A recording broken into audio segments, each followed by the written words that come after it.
Hey folks, we'll be kicking off with the adventures of Food Boy, such as they are, very soon. But first we have... Do we have to? We do have to, yes, Andy, but first we have a message, don't we, for the listeners? That's right. It turns out that Luke's big ask was more attractive than anyone could have foreseen.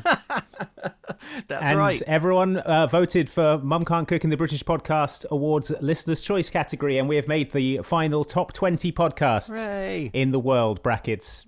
In Britain. That's really good news for us, but it's really bad news for you, listener, because it means now you've made more work for yourself. Well done. Mm-hmm. Good job. Yeah, you've got to go and vote again now.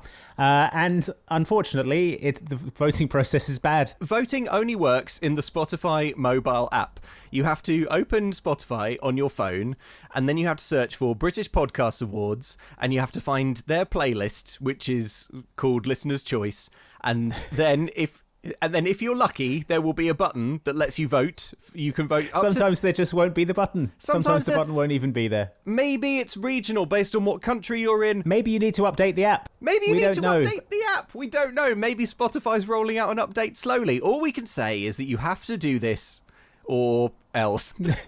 We'll put a link in the description of this episode that will take you part of the way there, maybe. Yeah, it's tinyurl.com/MCC all day. So try that out and see if it works. But look, we didn't come up with this voting system, but we do need you to rally around it and try and push us over the finish line. And we're counting on the fact that only our listeners are determined enough to make this weird voting process work. Whereas all the other podcasts in the top 20, their listener bases will be like, oh, it's too hard, I give up. Yeah, all the other podcasts are called things like Banter Time with Jez and Trips. Yeah. So vote for Mum Can't Cook. We're like the only podcast in the top 20 that has just sort of the name of the podcast as the artwork and isn't a picture of some banter happening. Some banter happening live. It's possible we should change our pictures to some banter. Also, I think it's very funny that we are now an award-nominated podcast, considering what you're about to hear. Oh my God! At the start of this episode, so enjoy that. God. Enjoy the Adventures of Food Boy, and if you feel like voting for us, we'd very much appreciate it. Thank you. I'm a fish boy who skates for Team X Blades with a leprechaun who plays basketball. Come to my smart house, meet my alien sister. Don't come hungry, because I'll bet my mom can't cook. Hello and welcome to Mum Can't Cook, a decom podcast. I'm one of your hosts, Luke Westaway. And I'm the other host, Andy Farron. Welcome to the show. Luke. Yep. Notice anything different about me today? Not really. Apart from that beaming smile on your face. Well, what's happened? Well, you'll remember last night there was that meteor shower. Yes. Yeah, it was very spectacular, the night sky, wasn't it? Well, it was. As one of the meteors passed over my back garden, I was bathed in cosmic radiation from its tail. Really? Oh, wow. Are you okay? Are you all right? I'm better than okay, Luke. What? I have acquired a superpower. What is it? Invisibility, flying, strength? Tell me. Better than all of those, Luke. Okay. I can piss any drink. You can piss any drink? Yep. Okay. But watch this. Watch this. Oh, God. Lemonade. Oh. Is it definitely? You take a swig and tell me. Okay. I give it a tentative sniff. I take a big swig. Wow, it's lemonade. Fresh lemonade. Fresh lemonade. Fresh tart sour lemonade. Does regular piss still come out the same place? Yeah. Okay. I mean, so piss is a drink. So I guess Bear Grylls insists so. Yeah, exactly. So what would you like, Luke? A piping hot mug of cocoa, perhaps? Sure. Oh, my God. Oh, my God. Oh, no. Oh, steam's coming off. Oh. Here it is. Oh. It barely hurts at all. Okay. Right. I think there's some blood in this. That's just stir it. It'll go away. Okay, I'm stirring it. Anyway, my point is, Luke, I probably Yeah. won't be on the podcast anymore because the Avengers will be by to ask me to join any minute now, I'm sure. That's true. But we've probably got a couple of hours before the Quinjet lands in the back garden. So That's true. Yeah. I don't know. What do you want to do for the next They 2 might hours need or so? they might need Powerade mid-fight or Yeah. Well, there's so many applications for my new power.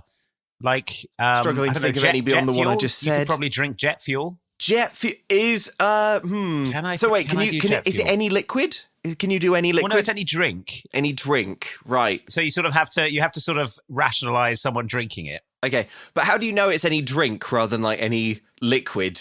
Like, because all you saw was a meteor, Yeah. and how do you know the rules? Well, as the meteor sort of receded into the night sky, it went, "It's any drink." right. So the meteor told me. So that's how. Okay, well, no, lots of things for drink. Also, what about like high proof alcohol? That'd be pretty good. That would be pretty good, wouldn't it? That'd be a hell of a party trick. Yeah. Let me do some tequila right now. Oh, no, that stings on the wounds from the hot chocolate. It certainly does. But some sort of antiseptic in there is probably for the best. Yeah. Anyway, Tony Is this Stark, the- he's an alcoholic, isn't he? Yeah. He'll be by for this. Now, listen, listener.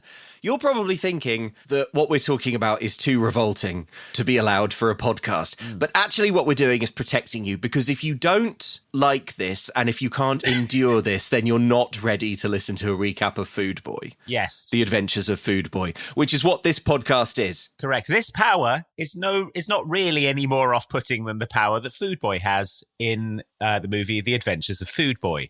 No, and I'll say this, your origin for it was a lot better explained than, than the origin of Food Boy. than the origin of Food Boy's powers. Okay. All right. Let's use the next 2 hours before the Quinjet comes to take me away to the Avengers campus to recap the movie The Adventures of Food Boy, starting with the trailer. The one and only Food Boy! Food boy? What was that all about? You've got peanut butter all over your face. Does this involve food exploding out of your hands? Ezra! I didn't know you were magic. Oh, yeah. You make it sound like I'm going to be a superhero. Not all superheroes fight crime. Seriously, I've never seen one person have a complete food fight before.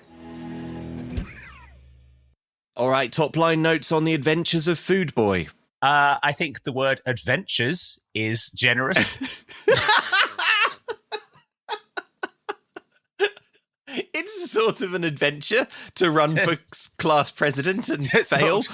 Hang on. Yeah. Doesn't he fail to get class president before he even gets the powers? Yeah, good point. Yeah. Yeah. There's a sort of small overlap with the where he gets power. Him getting powers overlaps in a small way with the plot of the film.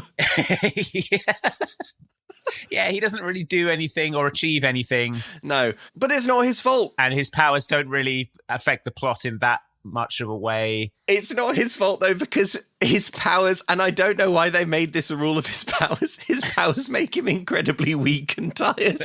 Weak and sleepy. If he uses them for even a small time. I'm sorry. I was wheezing with laughter watching this movie at the shittiness of the superpower. It's obviously bad anyway, but then to add, like, there's so many extra things that make it worse.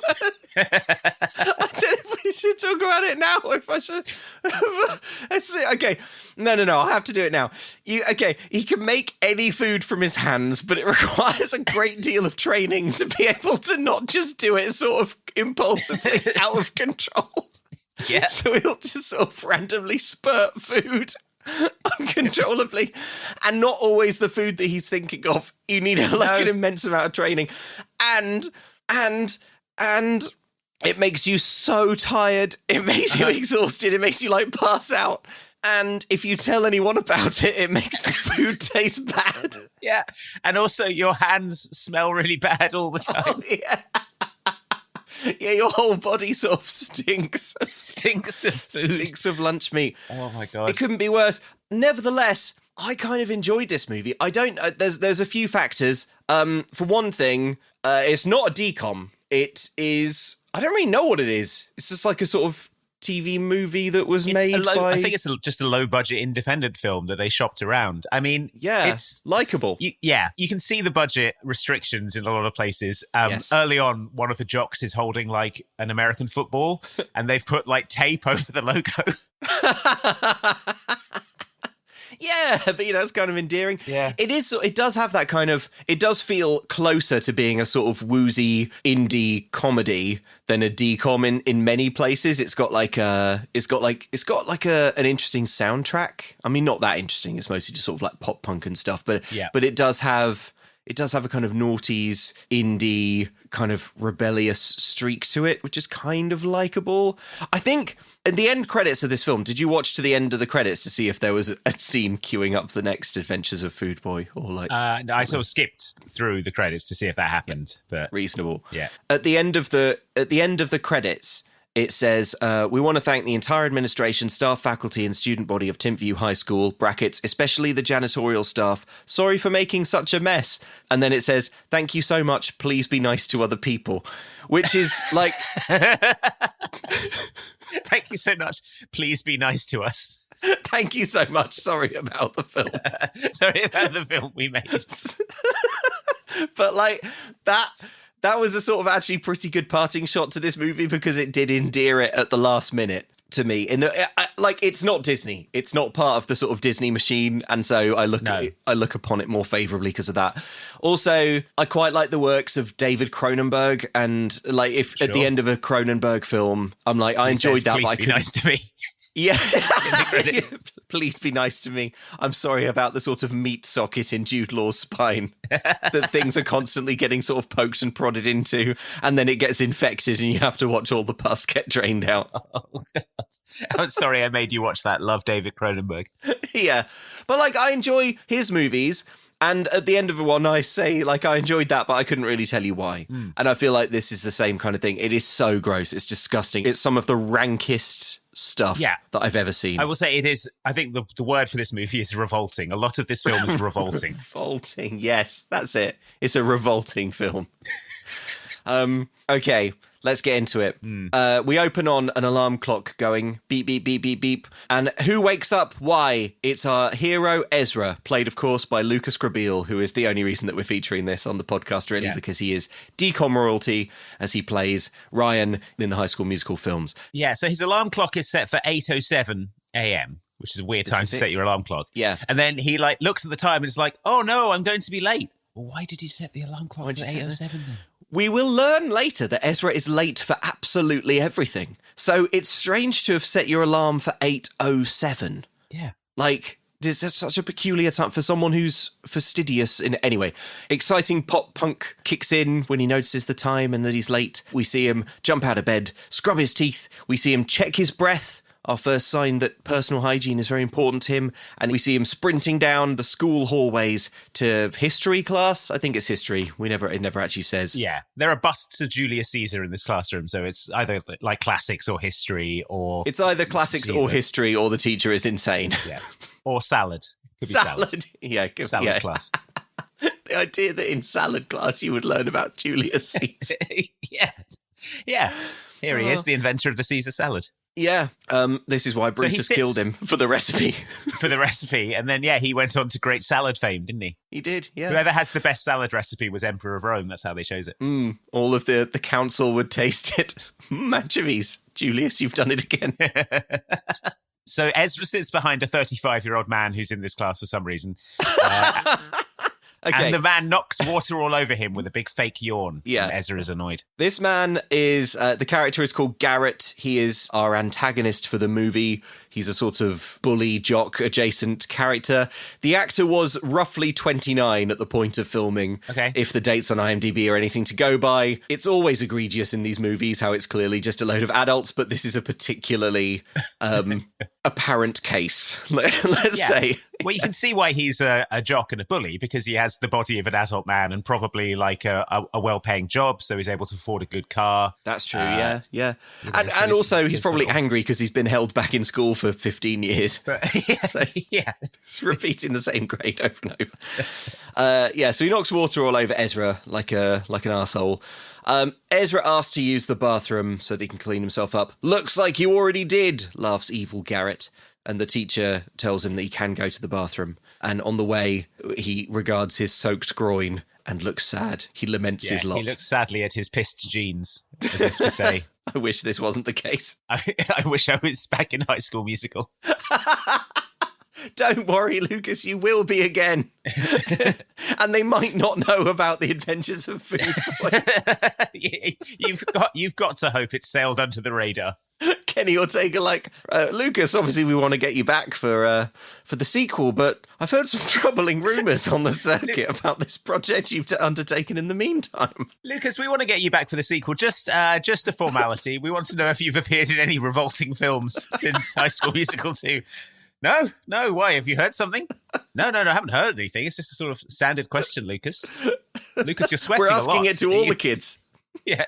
Lucas, why are you shaking and sweating? Are you okay?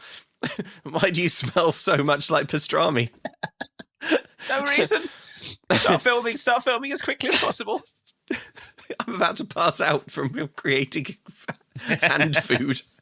Okay, we cut to the cafeteria, effortlessly seeding in the audience's mind the idea of food. Ezra sits on a table of nerds. You can tell because one of them's wearing a tie, although he may just be 29 and on break from Radio Shack or something. He's on his way to his office job after this. Maybe he's just dropping off his son. And he thought he'd get some lunch. Yeah. So Ezra sat with his friends who are nerds. One of them places like a dollop of mayonnaise on his tray and then adds a few raisins and then pours orange juice onto it. Curdling it. The mayonnaise splits and congeals. It's really, really gross to look at. We see it in extreme close-up, like macro lens, sort of. Yeah. You can see the atoms of the custard sort of like pulling apart. Or is it mayonnaise? I think it's mayonnaise. I don't know. It's I'm some kind of white, creamy thing. It's something that curdles, and we get a sense of the game that they're playing. So they pile in all this disgusting stuff, and then all the nerds, the kids, take turns sort of upping the ante, putting in money, and I guess the one who decides it's enough money or they don't want to put any more in, they have to eat it. And Ezra declares, I'll take the challenge. He's warned by his friends that if he eats it and vomits, that they get all their money back. But he can't resist the lure of this cash. The amount in question, $1.95. Yeah. So Ezra scarfs down this gross concoction and then starts gagging. If you're an emetophobic, this is not the film for you. There is a lot of gagging, a lot of vomiting, a lot of dry heaving in this film. But almost every scene features it. He goes, yummy, and sort of like tries to force it into his mouth. We can see like a big piece of like orange peel covered in custard is like hanging from his mouth as he sort of like retches and sort of like flecks of yogurt going everywhere. This is probably the point where most viewers stop watching this film. Yeah, okay, I think this functions as a good sort of a gateway for this film, right? It's like if you can't handle the snakes.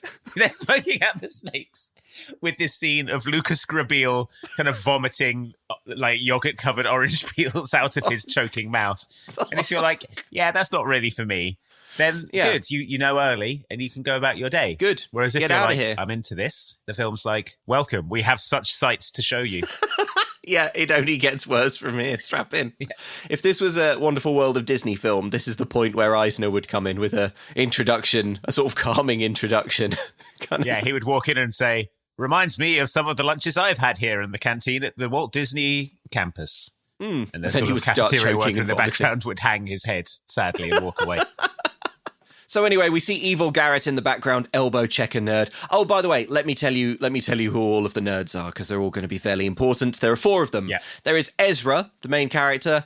There is Joel, who is played by the same guy who is Amar from Cheetah Girls One World. So, you'll remember him. He's decom adjacent also. His character is that he's a sort of pathetic sex creep. Yes. Our favourite kind of TV movie nerd, said Luke sarcastically.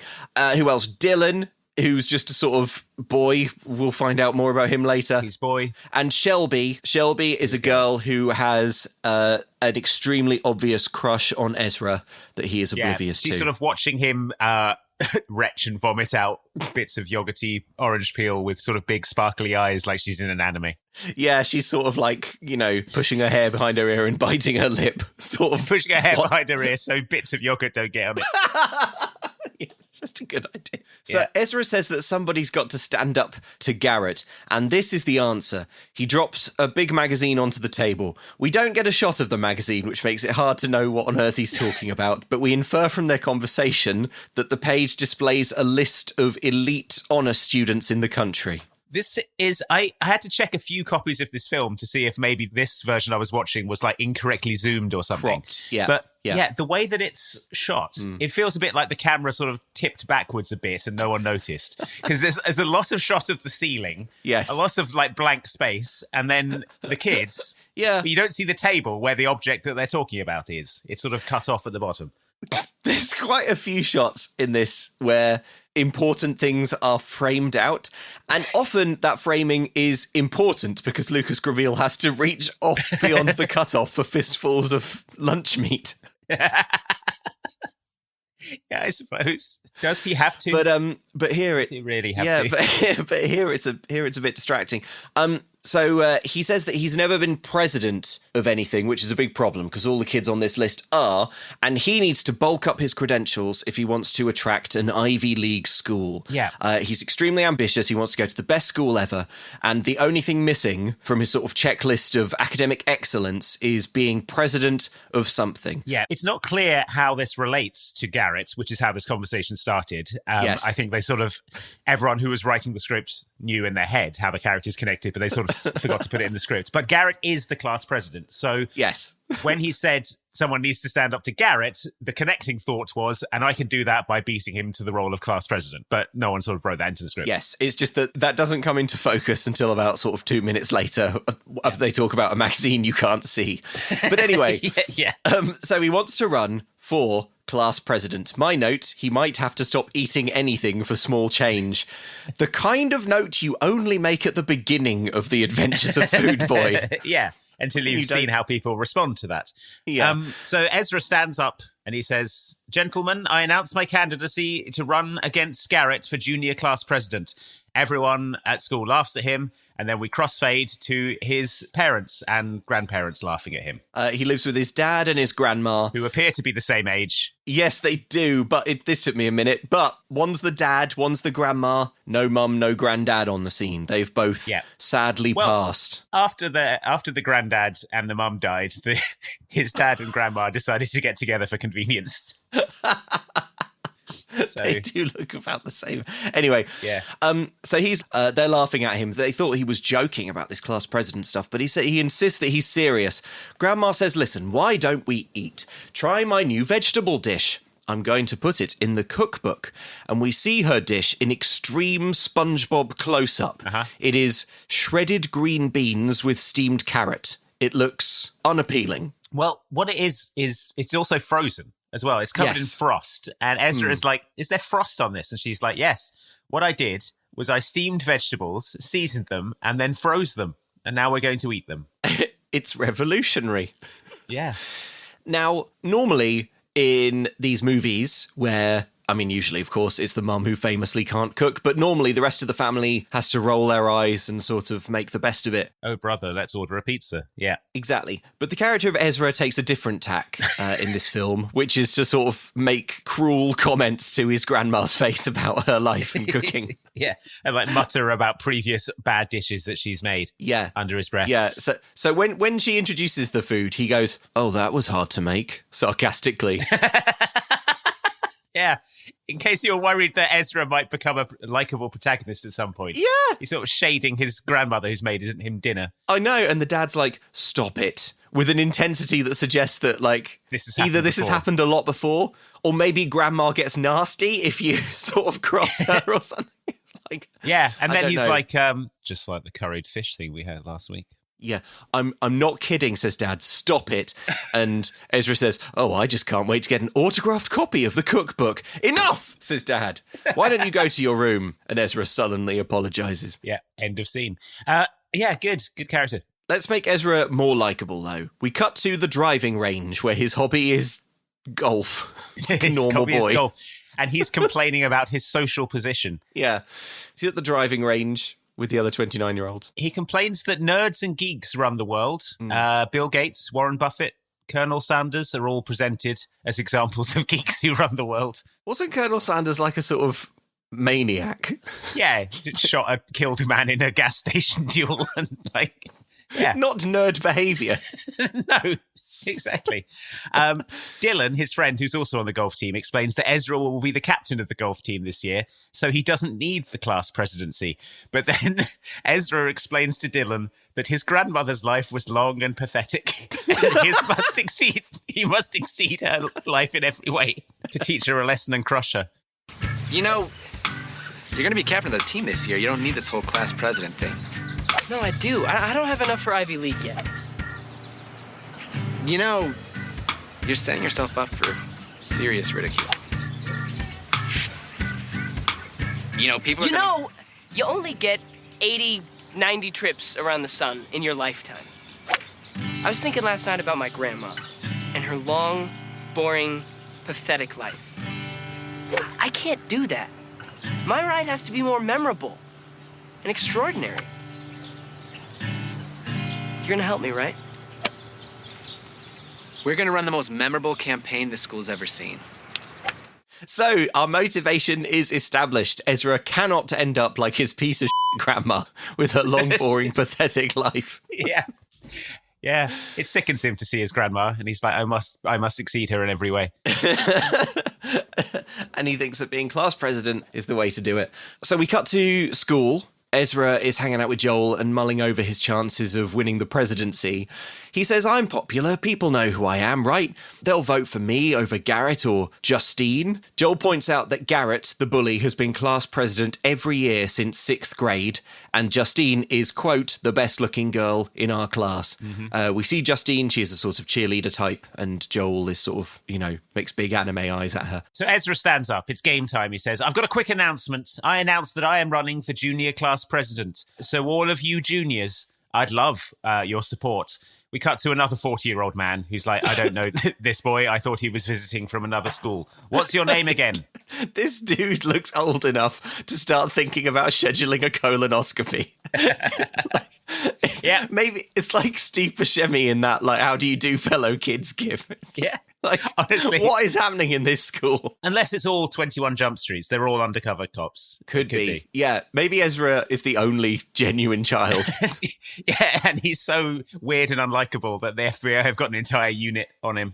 They're like, he's going to do something at some point. They're all journalists doing a Never Been Kissed. doing an expose on Food Boy. Yeah. He says his name is Ezra Chase. Come by my lunch table during lunch if you want to see what this year could be like, he says. And he sits down. We cut to the cafeteria. Ezra is applying hand sanitizer. It's the second time we've seen him do this, so we know, again, he's a keen cleanser. His friends warn him that being clean is geek behaviour. He's like, really? Is that considered geek behaviour? They ask if he's ready. Dylan asks if he's ready. Ezra says, yes, I'm ready. Haven't eaten since lunch yesterday. And Dylan and Ezra stand, and I sort of half cover my eyes with my hands, thinking another horrible thing is about to happen. And I'm right. Yep. Dylan takes to the stage. Ezra has accepted a challenge, he says. In order to show that he can do things that seem impossible, he will drink a gallon of milk in under 3 minutes. The gallon challenge. It's on. It's on. Shelby warns Ezra that his stomach literally isn't big enough for this. Yeah. Ezra doesn't heed her warning. He picks up the gallon jug of milk and starts sort of slurping and gulping at it. And then gagging and choking on the milk, which pours down his neck and sort of soaks into his shirt collar. Yeah. Not many people are watching. I checked the time. I don't know why he attempted this. I was thinking like, okay, this will establish that as well as being a sort of strange nerd, he does have a kind of supernatural ability to eat anything, because we've already seen him kind of like eat that weird concoction. Yep. And now he's going to do the gallon challenge, and that'll kind of cue up that he has a sort of food affinity. But after 25 seconds, he's clutching his stomach, he's choking, he's retching, it all comes back up, and he's just like vomiting on the floor. He starts vomiting copiously in front of everyone. Hork! He says, Hork! Dylan weakly declares, "Your next junior class president." So he just got up in front of everyone, poured milk all over his face, and then threw up on the floor. And then he's like, "Oh, my tummy hurt." Why was he so confident? Come by my lunch table if you want to see what next year could really be like. Smash cut to. Oh,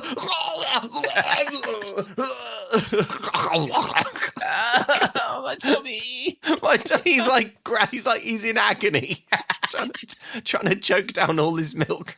I mean, I guess he's not wrong. That is what next year could be like. If you vote for me, I'll do this all the time. I won't get much student governance done because I'll be rolling around on the floor going, oh. Still, I mean, it goes to show that he's ready to sort of suffer for the position. There's that. I suppose he must really want it, looking at him down there in that pool of milk thrashing around. You don't see Mamdani doing this, do you? Yeah, and that's how you know he doesn't want it enough. He doesn't want it enough. Talks a big game, seems to be an excellent mayor, but you never see him do the gallon challenge, do you? And now, the next phase of the debate, both presidential candidates will down this gallon of milk to see who wants it more. I mean, I wouldn't not watch that. Yes, yeah. Yeah. We cut to kindergarten. I don't know if it's kindergarten. It's like a nursery school for little kids. I'm not sure exactly how old you are when you do kindergarten. It's fine. Yeah. Baby school. Ezra is reading to the babies in baby school. He volunteers there, but they would rather listen to Shelby. "You read bad," one of them tells him. They all hate him. I don't know why they've added this element to Ezra's character that children hate him. It has no bearing on the plot. I don't know. Well, it's so that later he can dazzle them with like spawning food. We'll get to it. So afterwards, Ezra and Shelby stroll across the campus. Yeah. She sort of like bumps into him flirtily and is all like biting her lip and twirling her hair and tells him, "Thanks for volunteering with me. I need the volunteer hours," he says, not noticing her crush. She asks if he's recovered from lunch. So this is the same day. I guess he bought in a spare shirt. She's like twirling her hair and going, "Oh, I saw earlier that you've had a bunch of stinking milk vomit over yourself." Batting her eyelashes. Yeah, and he goes, "Yeah, I still smell of milk." And she's like, Damn, that's hot. Yeah. She tells him, "You can stop obsessing over your Ivy League application. You already have more than enough to get into an Ivy League school." And she's just trying to talk sense into him, but he's unconvinced. "People like you for who you are, not some title," she says. Yeah. And the way that this actor is playing flirty is that she's sort of like bobbing back and forth between like a 45-degree angle either side, like a metronome. She's like, I mean, I get what she's going for. I think the problem isn't how flirty she's playing it. The problem is that we know that what she's doing is playing flirty with someone who still smells of milk vomit. Yeah. He asks her for help with his campaign. She says no, end of scene. And then sad guitar plays. Well, she says no. She says no because Justine is also running, and Justine and her go way back. So yeah. She can't betray Justine. We cut back to school. He's doing another food challenge. No, for some Ezra. Reason. The last one went so well. Yeah. We see mustard and sardines being added to a blender. Oh, okay. So this is a fundraising idea. They're raising funds for some sort of after-school literacy program. Yeah. And Dylan heaps the following foods into a blender: mango, mustard, orange juice, and anchovies. How much have they raised? $2.15. Yeah. The food that they're blending probably costs 3 times that. Yeah. Yeah, it's a loss for the literacy program. So it's blended. There's so much of it. It's like 3 or 4 pints of this kind of brownish sort of gritty liquid. Yeah, it's all just like fish bones and orange juice. Yeah, yeah. Everyone's trying to sort of ignore him. They're trying to sort of not look at what's happening. Yeah. But he's sort of soldiering on with it in the background. Ezra lifts the blender. He sniffs it. He reflexively gags. Then he starts to chug the blended juice and fish. He's clutching his stomach so you can see that it hurts him so much. He's Nevertheless, sort of groaning and moaning and going. Nevertheless, he keeps it all down and he raises his fist in triumph. And there is a sort of weak applause, weak applause and concern from his peers. Yeah. And then a semi-charmed kind of life sound-alike starts playing in triumph. Yeah. That was weird, a boy says, and he looks sad as he says it. Good. And now our hero is engendering pity instead of disgust. So it's like progress. The hero's journey has begun. You know, your hero begins as a sort of cruel grandma kicking arsehole. But then becomes a sort of abject, pitiable figure. Yes, a sort of vomiting, milk-stained puddle of grief. And then it's a hop, skip, and a jump from there to sort of shining golden hero. Yeah. We're halfway there. We cut to debate prep. There's going to be a big debate for class president, and Ezra is making Dylan and Joel listen to his closing statements over and over again. They're really bored. Ezra is not a compelling speaker. He's like, do we really want another year to be another year like other years? Yeah. He promises if people vote for him, they'll see things like they never imagined, but it's clear that this sucks and he knows that it will never work. So they propose another plan. This is such an odd campaign promise. If you vote for me, you'll see things that you've never imagined. Sounds like something Pinhead from Hellraiser would say, like if he was running for class president. I would vote for Pinhead for class president. Yeah. I mean, I would fear reprisals for not voting, I suppose. Vote for me or your suffering will be legendary even in hell. Well, it's compelling. Okay. So the lads propose Plan S2J, which is Shelby talk to Justine. Mm-hmm. And we cut to Shelby and Justine on the running track. Shelby does running. She does cross country. And Justine, I guess, is also running here. Yes. Shelby beats Justine easily, though, and says, now will you? Will you do it for me? Will you drop out of the race for me as a friend? If you do, Ezra has a chance. Yeah, so Ezra can't beat Justine in a fair election, it seems, because he's a sort of vomiting weirdo. Yeah. She tells her to run for secretary, and she's like, you know you'd win that. I don't know what you see in Ezra, says Justine. There's just something different about him, says Shelby. I've written, yeah, Agreed. You could say that. Sort of shivering, vomiting little homunculus. Yeah. Justine says, yeah, he's weird with an acute sense of smell. So, like, the superpowers thing hasn't even begun to happen yet, and everyone agrees that he smells weird. He smells weird and is weird. Yeah. Justine says that she'll think about it, but it's clear from her demeanour that Shelby has been convincing. Yeah. So at home, Ezra's reading in his room. His dad comes in. He's like, I wanted to talk to you about tomorrow. Don't be disappointed when you definitely lose. I'm proud of you for trying, though. Your mum would have supported this, he says. She was always saying how you were destined for greatness. Now, how odd a thing that is to hear depends on how old Ezra was when Mum died. If Mum died like a year ago, then fine, because then it's like you could be saying it about a teenager who's doing really well at school and who you're proud of, but it's a weird thing to say of like a baby. You're destined for great things, You're baby. destined for greatness, baby. Yeah. Anyway. And then the baby sort of starts vomiting and shaking and throwing up mustard and stuff. I mean, that does sound like baby behaviour, to be honest. Yeah, fair point. We cut to the day of the big debate. Ezra is late to class again. Yep, stop setting your alarm for 8:07 then, I've written. Yeah. He takes his seat.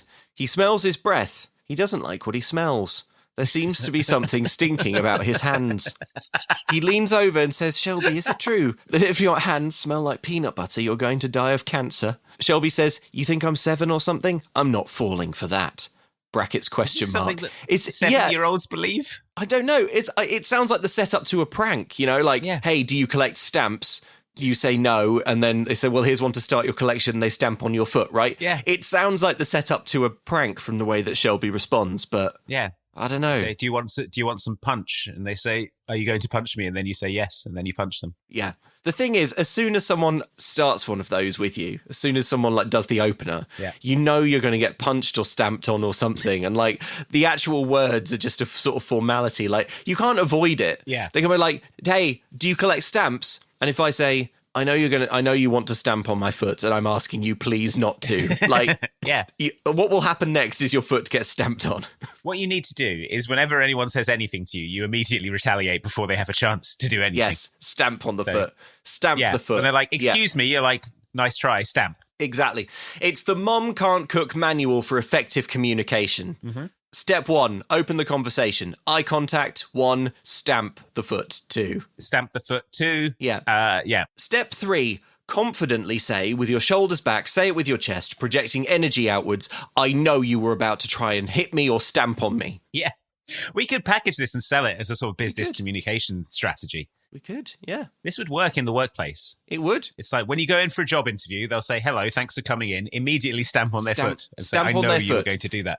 I know you were going to stamp on my foot. I know you were going to do that. And the interviewer will say, very good. You're the first candidate today who knew I was going to stamp on their foot. Yeah.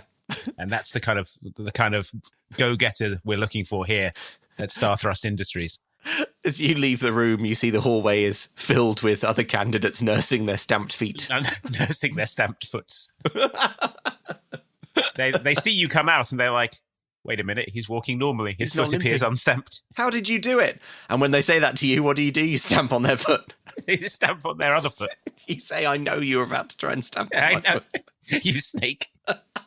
Damn, I was hoping to salvage something from this interview by stamping on someone else's foot, but you got there first again. You're such an effective communicator. How do you do it? Well, it's the Mom Can't Cook method. You're such an effective ow.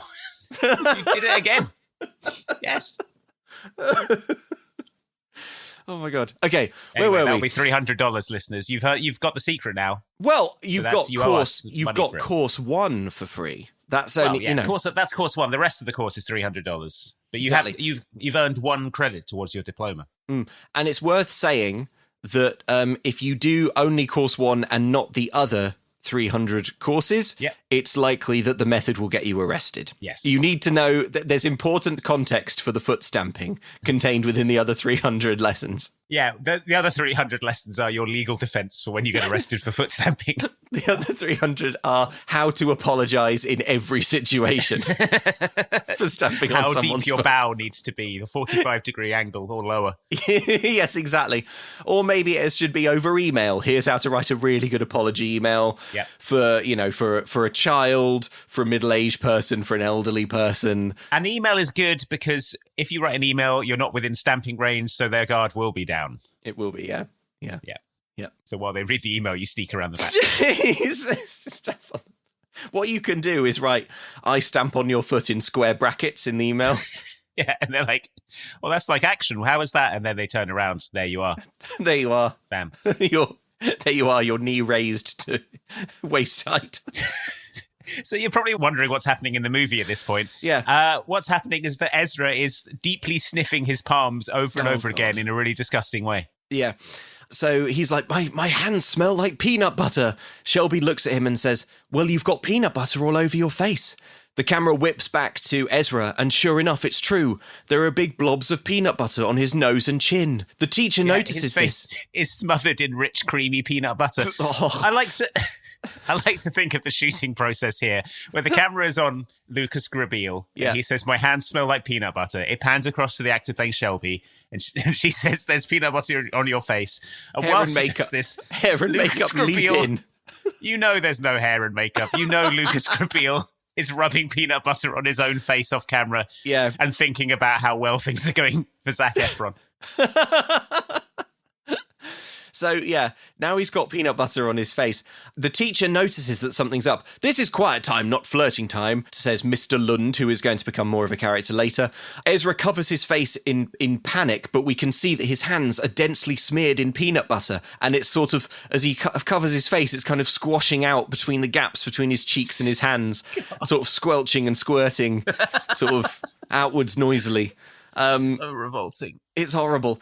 So that's happening. In the halls, we see Justine is putting up Justine's friends rather are putting up Justine for secretary poster. So she has dropped out of the race. Mm-hmm. And Dylan breaks the news in the cafeteria that Justine's out, which means that the debate might mean something. And Dylan tells Ezra, it's yours to lose now. Yeah. Hey, Ezra, do you have any food? Says Shelby. I'm starving, but he has none. His brown paper lunch bag is empty. Meanwhile, Garrett, who honestly looks about 40 years old, says the only person left is that geek Ezra. No one will vote for him. But his girlfriend says that she thinks he's nice for some reason. Yeah. Are you going to vote for him? Says Garrett. She is, of course, she says she's not. That's why we don't need to do any more campaigning, says a relaxed Garrett. My note is that he seems cross here, but he may well be dealing with the pressure coming from increasing interest rates on his mortgage. So yeah, that's true.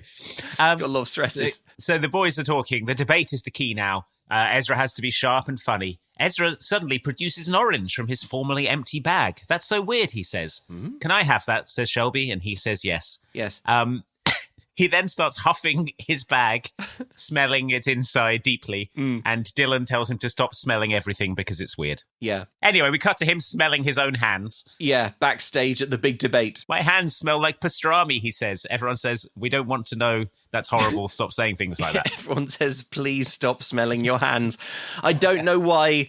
I don't know why it's important in the film. This, like, your hands smell thing. It's like... It's like I'm not seeing anything, but it's just gross. It's just so gross. It's so gross.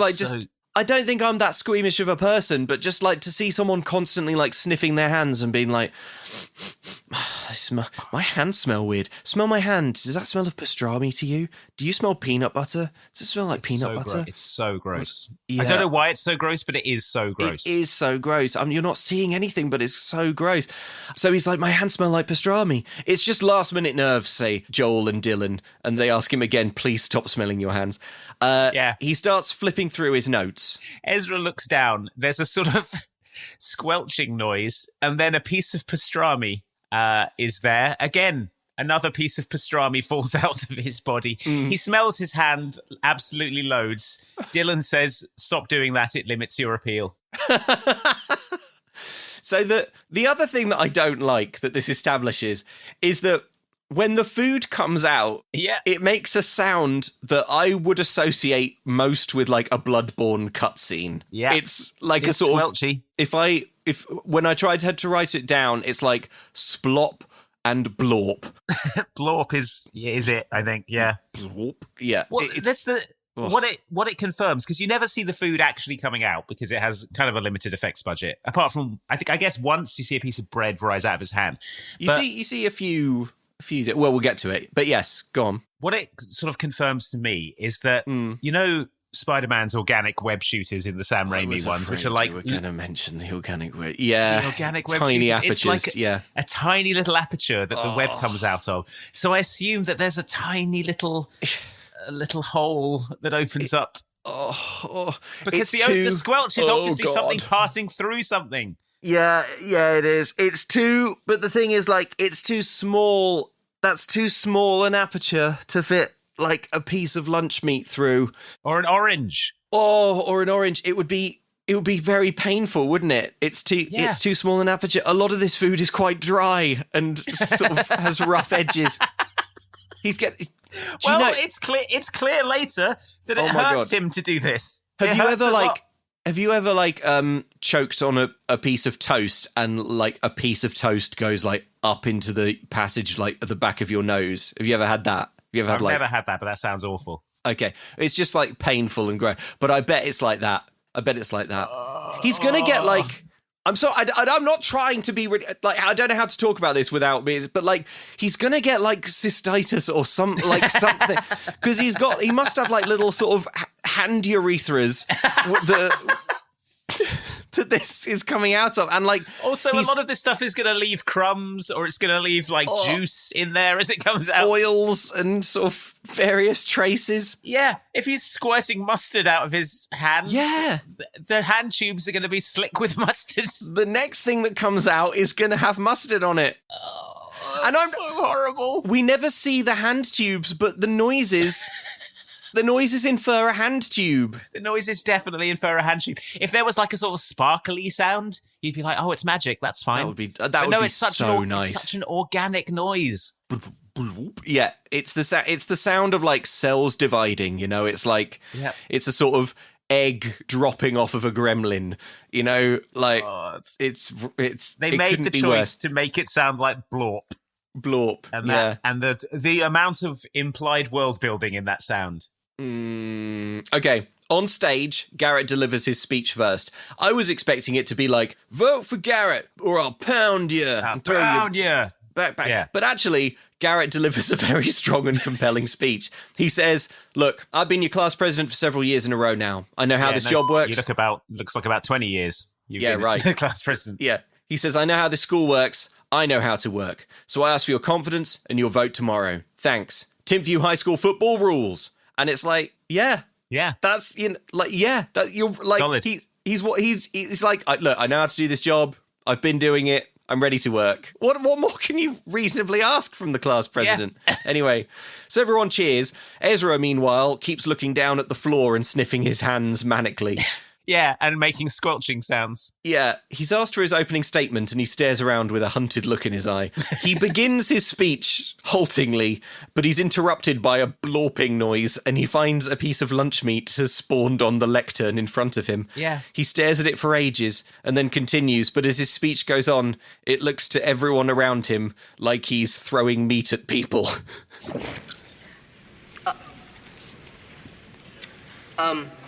Yes, He will set an example for others to follow.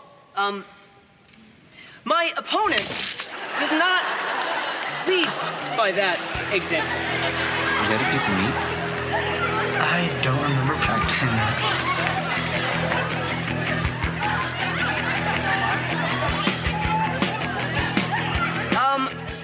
Leaders must make decisions.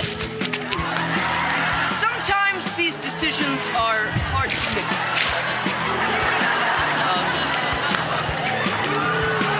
Is he throwing cold cuts? Definitely don't remember practicing that.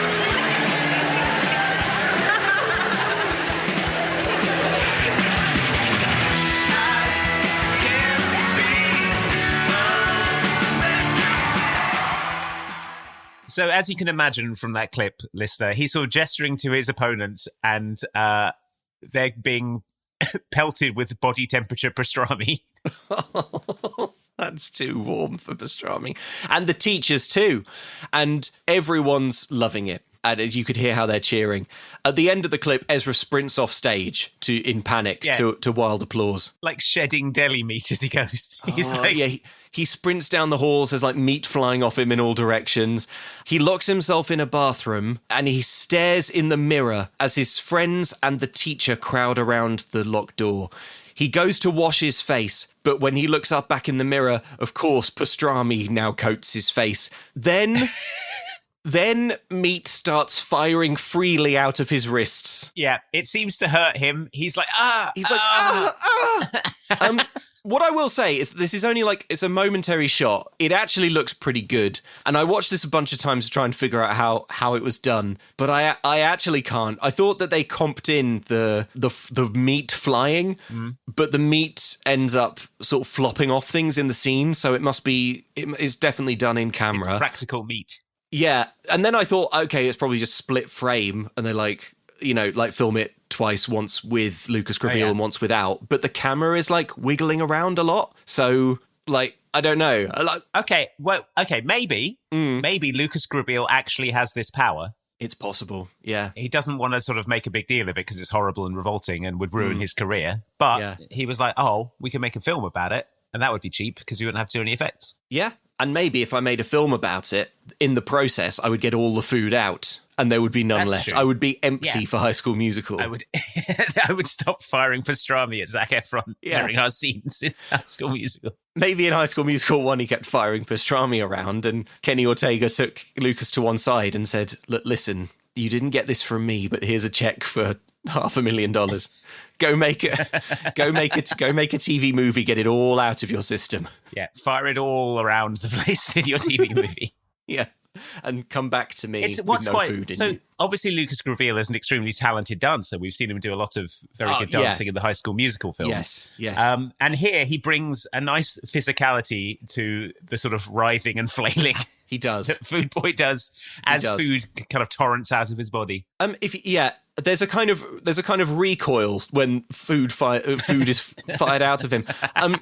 By the way, like, this movie's on YouTube. Go to 24 minutes 15 seconds if you want to see this brief shot of 2 bits of meat firing out of his hands. Yeah. And write in and tell me how it's done, because it's that, or I send it to the Corridor crew on YouTube, and I'm like, "Hey, VFX artists, react, do this, react to this deli meat, yeah, react to this." Suddenly, a whole piece of white bread rises up out of his palm, and he says, "Aye!" Ah! And he throws the bread. Outside, his friends can hear squelching and moaning. They warn him through the door that the teacher is coming. Yeah, there's a sort of slapping meat sound coming from the bathroom. Yep. And they're like, and a squirting noise. And they're like, "Please, Ezra." Please, Ezra, the teacher's coming. In the bathroom, we see Ezra is crouched in the fetal position amid piles of sliced bread, like heaps and heaps and heaps of bread slices. Yeah, if you were worried there wasn't enough revolting imagery in this film already, there's something about white bread lying around all over the floor of a toilet that really upset me. White bread on a high school toilet, and it's all been like trod on and stuff. Yeah. Ezra slowly stands up and looks at his hands, which start fountaining mustard in every direction. He screams. Thick hose-like streams of mustard. It goes everywhere. He's panicking and flailing. The squelching is repulsive. He's spraying and slipping. Mustard coats the walls and the floors. I would say he's slipping over on this so much that it looks like he's risking his dancing career. Like, yeah, honestly, he's going to turn his ankle. Yeah, at one point he takes he slips over and it looks like he really hurts his knee. I don't know. Eventually the teacher gets in with a key. And the door is unlocked and everyone runs in to find a ruined carnage of mustard, bread and meat everywhere. Ezra steps out of a cubicle and he slips over and falls and lands panting on the floor. "The principal's office now," says Mr. Lund. It's worth noting that Ezra can't really hear what he's saying. He can't focus. Everything's sort of gone echoey and his vision is tunnelling. His head is spinning and he's panting and can't breathe. Sad music plays. We cut to back at Ezra's house. He sprints through his room and slams the door. Grandma knocks on it. He, of course, has no time now to listen to his POS grandma. His pathetic grandmother who wasted her life. Yeah. Wasted her life. But then she says something that he's not expecting.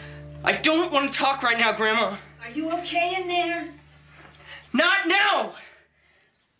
Does this involve food exploding out of your hands? Open the door. Please.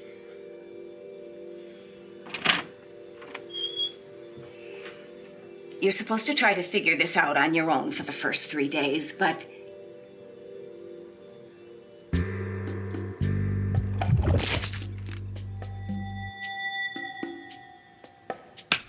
Clean yourself up, and we'll talk. That blorp sound was Grandma conjuring an apple. Extruding an apple. Extruding an apple from her hand tubes. Yeah, Ezra comes in covered in mustard and ham, runs into his room, and then she says, "Does this involve food exploding out of your hands?" Oh my God. At this point, what I've written down is it a metaphor for puberty? Well, that's what they say about Spider-Man, right? Yeah, that's the analysis that's been levelled at Spider-Man, certainly, isn't it? So, he's locking himself in his bedroom, and Aunt May's like, "What are you doing in there?" And he's spraying fluids all over the walls and stuff. His body is changing in ways he doesn't understand and doesn't necessarily like. Yep. There are new smells. Yeah, a lot of the things he's doing are revolting. Yeah. Anyway, so down in the kitchen, Grandma drops the superpower law, and this is incredible. She explains, "Your gift makes you more unique than any college can appreciate. You can make food, but only food, or at least something edible. Yeah. But you have to practice. Let's try a few basics." And we get a montage. She says you have to practice or every day will look like today. So if he doesn't practice, he's basically going to be bedbound, just like fountaining mustard onto the ceiling all day, every day. Fountaining mustard until he dies. Until his body like desiccates and shatters. Which we learn would happen in about 45 seconds, because you can't do this for very long. So we get a little montage of Ezra and Grandma practicing together. Grandma makes a peach. Ezra makes a peach pit. She makes a pretzel. He makes pretzel sticks. She makes a potato. He makes potato chips, etc., etc., etc. Corn cob, baby corn, cucumber pickle. He's like making the sort of like bad junk or food not version. Yeah, junk food version of what she's making. She tells him, today you're 5,900 days old. Mm-hmm. It all has to do with the 59 food groups. So he got his powers today because there are 59 food groups and he's 5,900 days old today. Why didn't he get them when he was 59 days old, when he was a baby? Well, I mean, thank God he didn't. Just a baby fountaining mustard. Fountaining mustard. I mean, imagine trying to persuade a baby to practice at this. We see Ezra's reaction here. This is important for you to know, listener, and it won't. We have to make sure it comes across in an audio medium. Ezra is not receiving any of this news happily. No. Neither is he angry. He's sad and tired. He's confused and sad. And I'm sure Lucas Grabeel has been told to act tired because canonically using this power makes him feel fatigued and exhausted and like on the brink of unconsciousness. But unfortunately, it just means that like the whole way through, he just looks so done. He looks like he could not care. He looks like he feels nothing at all. Yeah, he looks like he's an hour into an immigration queue at a large metropolitan airport. Yes, that's the look. He's just like so ready for this to be over. It's like disassociating. But Grandma is like fizzing with enthusiasm. She's so excited. She tries to explain all of this to him. She says, Plato said that every object has an ideal form. Any object you see is just a copy of its ideal form. Brackets. Question mark. You have to focus on the ideal form of the food you want to create. The more you focus, the closer it'll be. There you go. The closer your creation will be to its ideal form. I mean, this is where we get the phrase platonic ideal from. Yeah. But I think the whole point is that, like, you don't see the platonic ideal, so I don't know how he's supposed to focus. It doesn't matter. Let's start with legumes, she says, and she enthusiastically starts spawning beans. Ezra sighs and says he's tired. Yeah. And then in case you were worried this superpower was too good, she then warns him he can only spawn food for so long before passing out. You imagine, like, the big Avengers fight in the airfield in Germany, where the two factions of Avengers are all fighting each other. And, like, in the background, there's just a prone figure face down in a pool of mustard. Someone roll Food Boy over or he's going to drown in his own mustard. Captain America would be kind of like, oh, there, I've made a crack in Iron Man's faceplate, exposing his eye and mouth ever so slightly. This is our only chance. Food Boy, you are going to have something to do in this fight after all. Now, hot sauce, straight into the gap. Food Boy? Food Boy? Food Boy. Cut to Food Boy lying unconscious because he spawned a bean earlier. It's like Spider-Man. You've identified a gap in Iron Man's armor. Yes, if we could get a small object like a pickle into the center of his arc reactor, it would cause a short circuit, which would temporarily shut down his systems. Food Boy. Oh, he drowned in mustard. He passed out in a deep pool of relish and drowned. It smells awful. Why does he smell so bad? Maybe Tony Stark could sort of fit in with some kind of smell-absorbing suit, that like, so he could look. So Oh, and maybe he could put some sort of special technology on that so that he gets a small electric shock every time he smells his hands to sort of discourage that behavior. This is so, like in the 1970s, they were basically just throwing superheroes at the wall, and a lot of them were terrible. But then, like in the sort of early 2000s, all these edgy comic creators would come along and go, actually, that power makes them the most powerful superhero in the universe. Oh, yeah. So that's probably what they would do with Food Boy. It's like someone would figure out that the Infinity Stones were edible, and so Food Boy was able to create them out of his hands or something. Oh, yeah. They're like Jolly Ranchers. Yeah, they're made of hard candy. So, they do look delicious. yeah. I'd eat them. And then Thanos can't get them. I mean, I guess he could if he tore me in half, which you probably would in 1 second. What are you going to do now, Thanos? Tear me in half? Oh, no. You've done it. It took you less than a second. Okay. Yeah. So he's trying to make beans. He holds his hand over a plate and loads of rice falls out of it. Yeah, he's spraying rice. Think of the perfect bean is Grandma's advice, and one dry old bean falls out of Ezra's ruined holes. with a blorp sound. Progress, says Grandma happily. Ezra looks so sad and tired. He collapses into his bed, exhausted at firing a bean out of his hand. It's the middle of the day. He gets into bed in the middle of the day. Meanwhile, Ant-Man transforms into Giant Man and starts kicking everyone. Food boy, we need you. Sorry, I fired a single bean. Food boy's eyes are half closed and he's snuggled under his duvet. Doctor Strange is creating portals. Throw a bean into the portal. It's the only way. Oh, sorry, I already made a bean. The Winter Soldier asked me for a slice of cucumber earlier and I'm recovering. I'm very sleepy.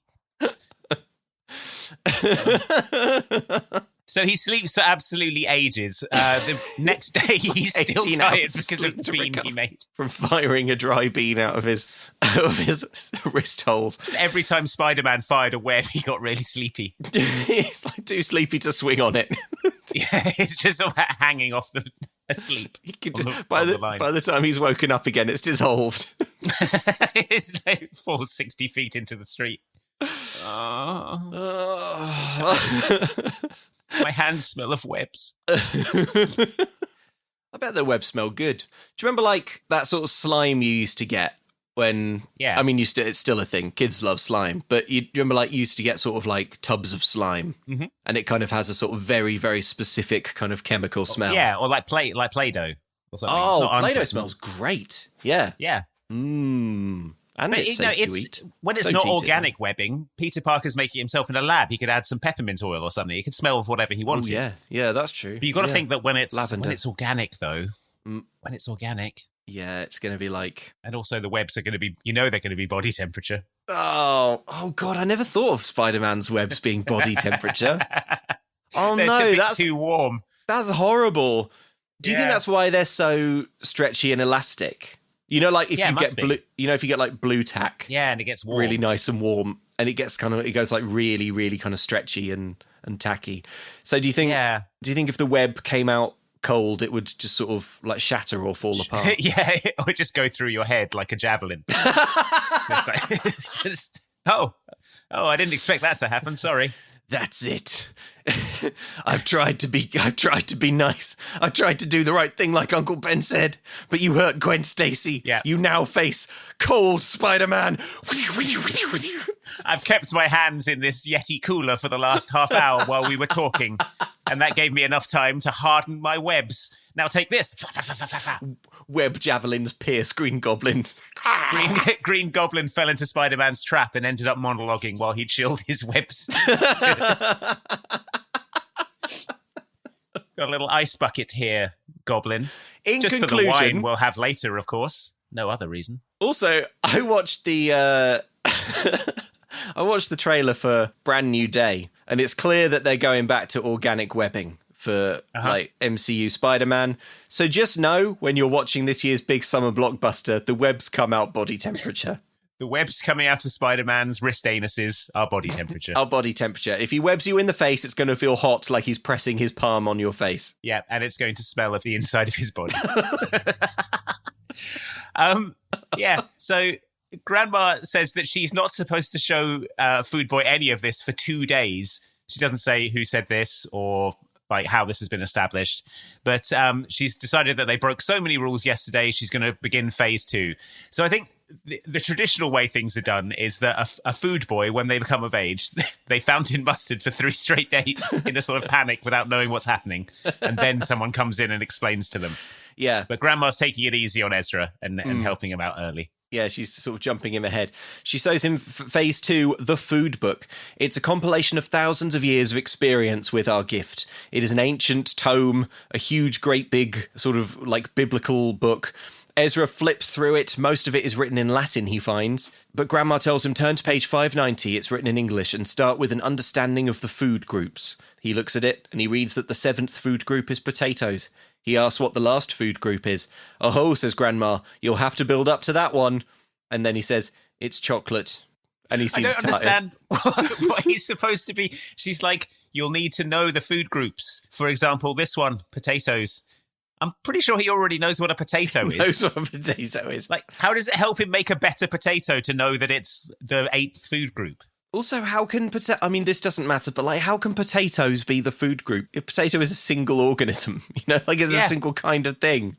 Is it I think Grandma one day Grandma started fountaining mustard, and to sort of like make it seem like a good thing. Yeah, she's created all this law for the food boys, whereas really it's sort of a terrible curse. Oh God! Like, yes, well, your training must begin today. You must enter the sanctum sanctorum and learn how to control your gift. Yeah, must I? Like, Grandma, I'm fountaining mustard. This is nothing. It's making me tired.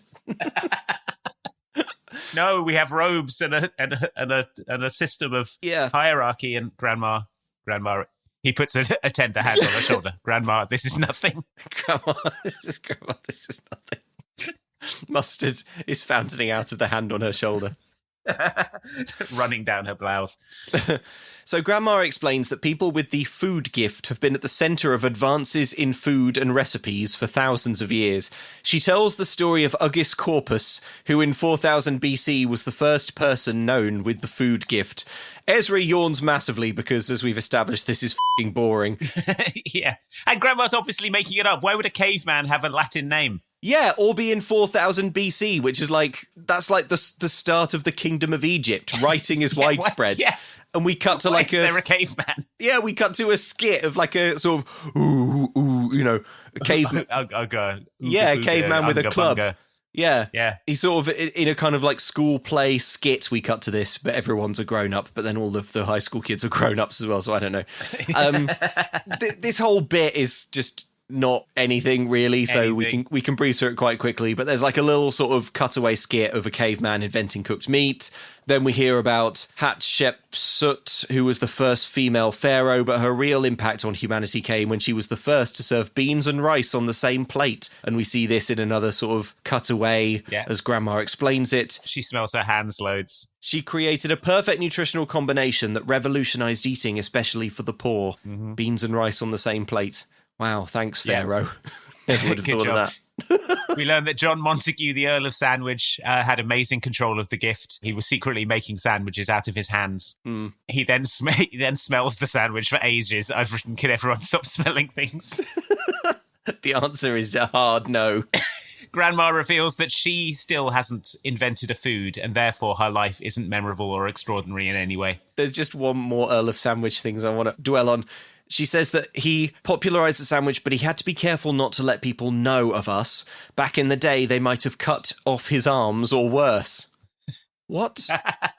Cut off his arms or worse? Yeah. Okay, the Earl of Sandwich, Montague, whatever, was born in 1718. Obviously, they were like barbaric times, but like I don't think it was a time where Britain was known for sort of cutting off arms specifically. No, it's just such an odd pull. Particularly if you were an earl. Yeah, right. Anyway, so fine. So Grandma's like, I still have to leave my own mark on the world. She encourages Ezra to try and spawn breakfast. He tries it, and he makes an egg, but when he cracks it, it's raw, and then he tries again to make a hard-boiled one. Uh-huh.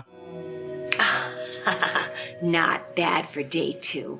This is gonna get me a lot of dates. You think this is some kind of parlor trick? Your ancestors have worked for thousands of years, so you could make the most of your gift. But I'm going to an Ivy League college, then on to Wall Street or plastic surgery, I don't know.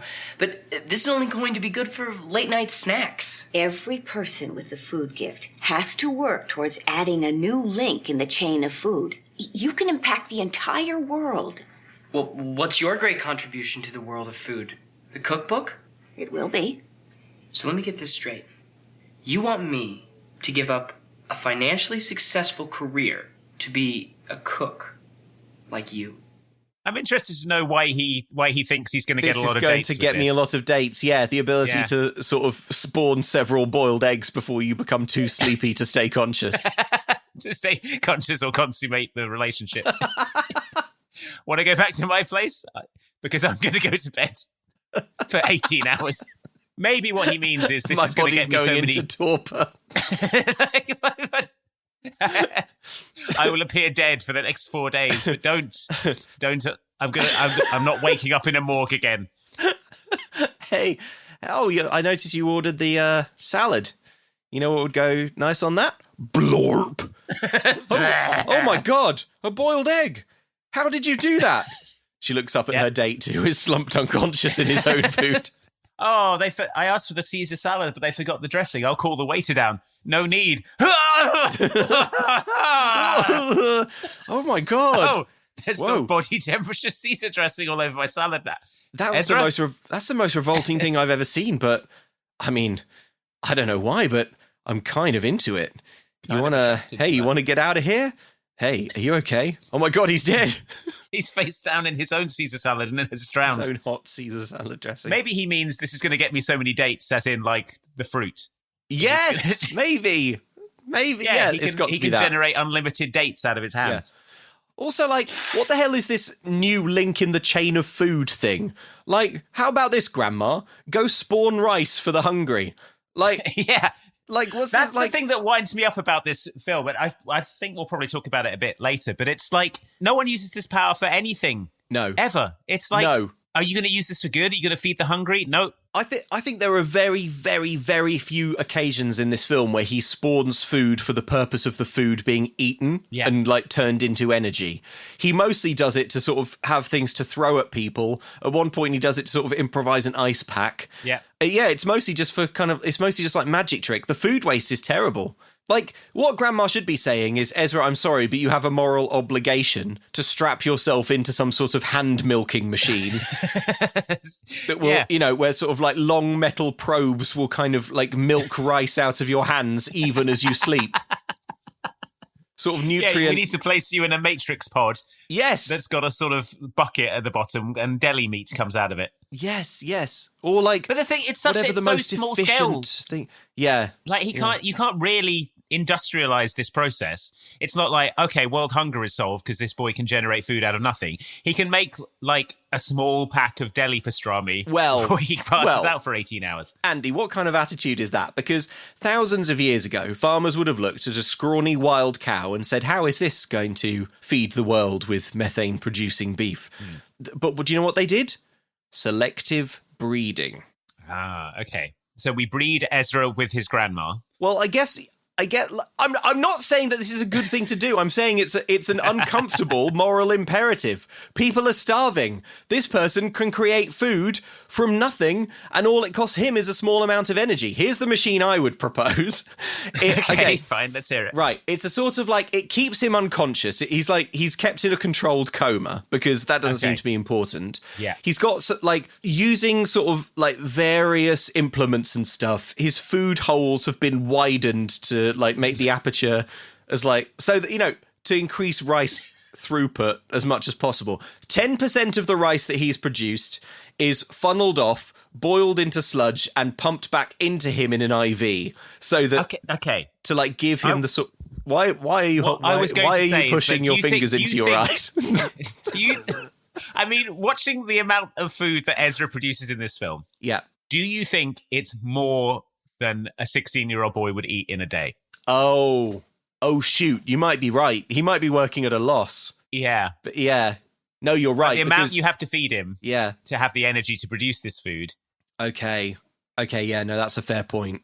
I mean, if you're siphoning off 10% of the food slurry and putting it back into Ezra, I don't know. Maybe it's just because his powers are undeveloped. Maybe once he gets better at this, he'll be able to produce industrial-sized quantities of rice. Could be. It could be that as he grows, the holes in his wrists will increase in size. As he grows, his holes get bigger. Ezra, as you grow, so will your wrist holes. So will the rice throughput. Oh, God. Yeah. With practice, you will be able to produce 1,000 grains of rice with only 1 grain in you. In you, Ezra. In you, yeah. Anyway, you can open a sort of small soup kitchen. I mean, that would be better than no soup. That'd be better than just firing pastrami at high school bullies. Can he make a fertilized egg? Good point. And then he could make infinite chickens. He could make infinite chickens. But then chickens can make infinite chickens. But yes, they can. You know who else can make a fertilized egg is a chicken. And there's loads of them. And they don't seem to get so tired. They're going to get tired. Or complain about it. It doesn't hurt them. Okay, so Ezra is sad and keeps going to bed because he's so sleepy from his power he hates. Dad takes Ezra to school and gives him a bit of a bollocking. He says, you're too old for timeouts and I'm not a fan of grounding, and yelling doesn't seem to work either, so just make good choices at school, okay? Yeah. But at school, he's met by a kid who's like, hey, I wish you'd have let loose that mustard on Garrett. You've got my vote. And Dylan takes him aside and explains that while he was out of school for, I think, one day, his legend has grown. Rumours are flying. That's right. The election results are not announced yet, but things are looking good for Ezra's chances of winning.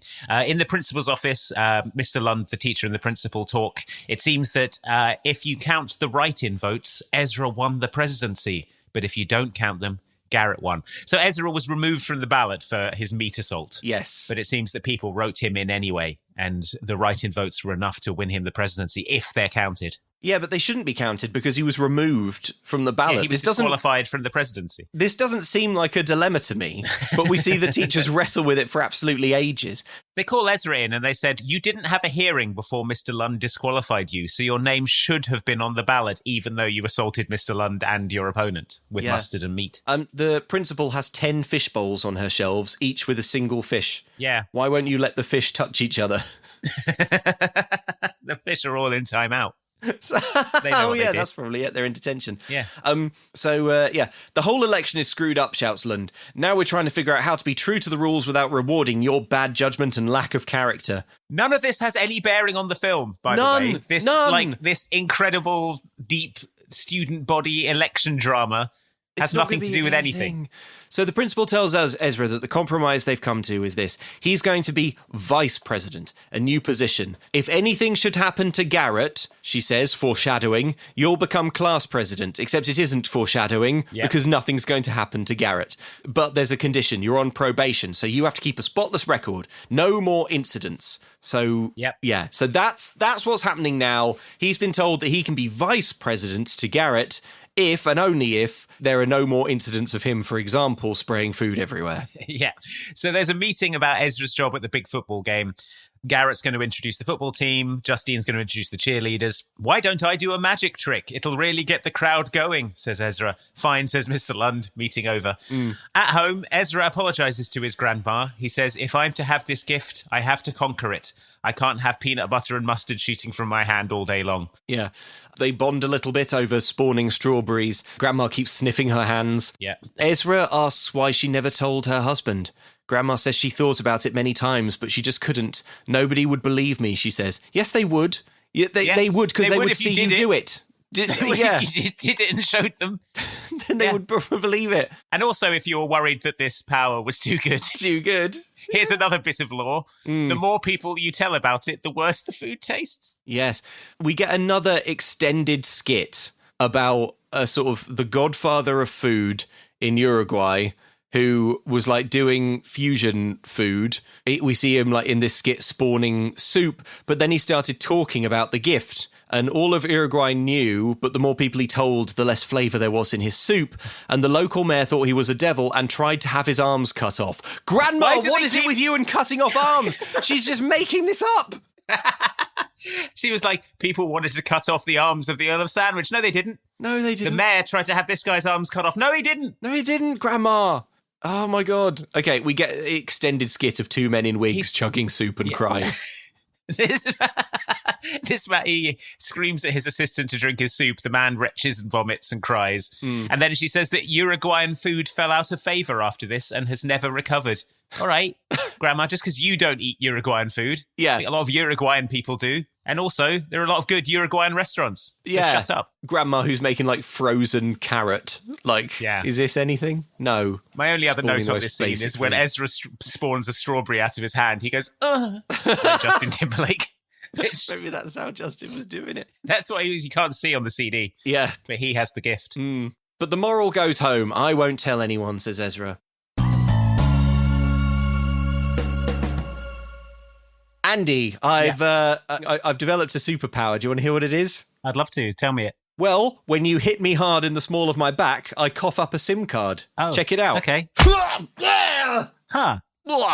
Now just wipe that down, pop it in your phone, and you'll be good to go for affordable roaming. Pretty neat, right? Oh, Luke, I'm sorry to tell you this, but your recently acquired superpower is actually obsolete thanks to Saley. Oh, what? No, Saley. Oh, how annoying. Because Saley is an affordable eSIM plan that you can activate on your phone without having to insert a physical SIM card, and you can use it to get the best rates on data roaming when you're abroad. My word. There are multiple plans in over 200 destinations, I'm reading now on the Saley website. Available at some of the best rates online. This is a disaster for my superhero career, but good for you, listener, if you're planning on travelling abroad. Because why not consider a Saley eSIM? You can avoid scams. There are global and regional plans. It helps protect your privacy as well with Saley security features. And it saves mobile data and it's compatible with iOS and Android devices. That's right, Saley's got a built-in ad blocker that stops browser ads from loading and can reduce data usage by up to 28.6%, saving you money when you return. You don't get a massive bill waiting for you when you get back from your holiday, and you don't have to acquire superpowers and cough up SIM cards every time you want to go on holiday. Yeah. So if you would like to get an exclusive 15% discount on Saley data plans, use code MUMCAN'TCOOK at saley.com/MumCan'tCook. That's code MUMCAN'TCOOK at saley.com, SAILY.com/MumCan'tCook to get 15% off Saley data plans. Hang on, maybe I can also cough up something else useful on holiday, like sun cream. Let me give it a go. Could be red sun cream? Could be red sun cream. No, I don't think so. Yeah, I don't think so. My vision's tunnelling, Andy. You know what that means? Back to hospital.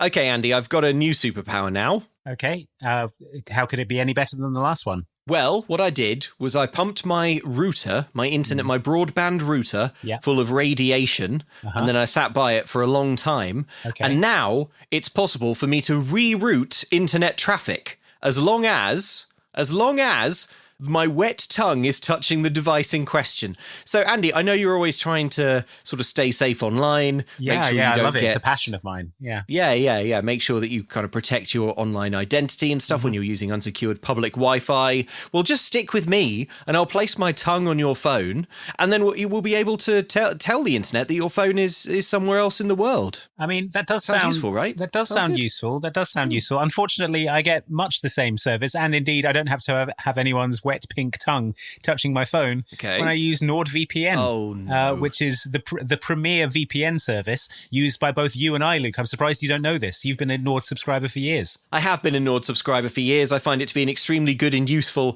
VPN, which is a virtual private network. Don't know what that is? Why don't you Google it? And why don't you Google it securely with NordVPN? Yeah, if you want to stay safe online, NordVPN is your best option out there. You can be safer with just one solution. Enjoy more peace of mind with just one app, one subscription, and zero hassle. NordVPN blocks ads and pop-ups. You can browse without interruption thanks to powerful integrated ad blockers, and you can stream your home content when you're abroad. You can use NordVPN to watch your paid subscriptions from your home country's legal platforms when traveling abroad. Yes, that's right. And it is a next-gen antivirus. Can you believe that? That means anti-scam technology. Regular VPNs do not warn you about possible scams or protect you against fake web stores, but NordVPN's next-gen antivirus does. That's right. So upgrade your online protection from a man's tongue to NordVPN with an all-in-one security app. Get an exclusive NordVPN deal and 4 months extra at nordvpn.com/MumCan'tCook. It's risk-free with NordVPN's 30-day money-back guarantee. Can you get your tongue off my phone now, please? What's it worth to you? Well, these medical reports I got back from your doctor about the catastrophic effects on your fertility that sitting on this radioactive box has had. Oh, yeah? You probably need to see that. Yeah. Okay. All right. I'll take my tongue and these documents into my office and give them a proper reading. Andy, I've been thinking of ways that I can improve my social standing at school. Okay. Well, you can't go to school. You're an adult man. So that's probably the first thing. Yes. You're not actually legally allowed to be on the school grounds. Oh, okay. I've been meaning to talk to you about this. Well, how about this? How about this? I've got an uncool son who goes to school, and he's awfully worried because he's not cool. And what I'm saying to him is, son, you got to go into there and sit down at the cafeteria, and you got to eat whatever. Like, you got to just eat like whatever, my son. You've got to take orange juice and custard, and you got to mix them all up in your mouth. You got to stuff in some orange peel and some chicken bones and crunch them all up and just sort of swallow them and show everyone that you can do it and keep it down. I think that's probably going to make things worse for your unpopular son. What you should suggest that he do instead is go to insertcoinclothing.com and pick up some cool apparel and accessories based on the video games that he and his peers in the playground love. Okay, I'm listening. What kind of video games are we talking about? Are we talking about licensed apparel here? We're talking licensed. But Insert Coin aren't making up fictional video games, Luke. These are all real video games that exist. Good. And are extant and playable by human beings. But it's not just it's not just your modern games. It's not just your Yakuzas and your Bloodborns and your Personas. Okay. They've got some classic ranges out here. I'm looking at some 90s Tomb Raider stuff right now that would blow your mind. Whoa. You're probably thinking, oh, yeah, T-shirts and whatever. They probably don't have an enamel pin of the butler from the Tomb Raider games, but he's all frozen because you've locked him in a freezer. Well, think again, clown. Oh, got exactly that. Nice. Yeah. That's going to really impress the other kids in the cafeteria, I think. Mm-hmm. I think my son is on a one-way rocket ride to Popular Town. Well, imagine this. He pins that to a bomber jacket inspired by Leon's bomber jacket from Resident Evil 4 Remake. What about that? Oh my gosh, that's really good. I thought you were going to say, imagine this, he pins that to a bully's face, but I think yours is better.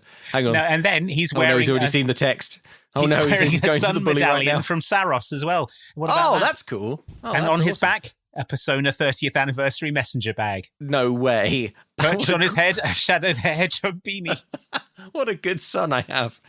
Tell me, Andy, have Insert Coin sent us any kind of code for discounts? Luke, I'm so glad you asked. Yes, they have.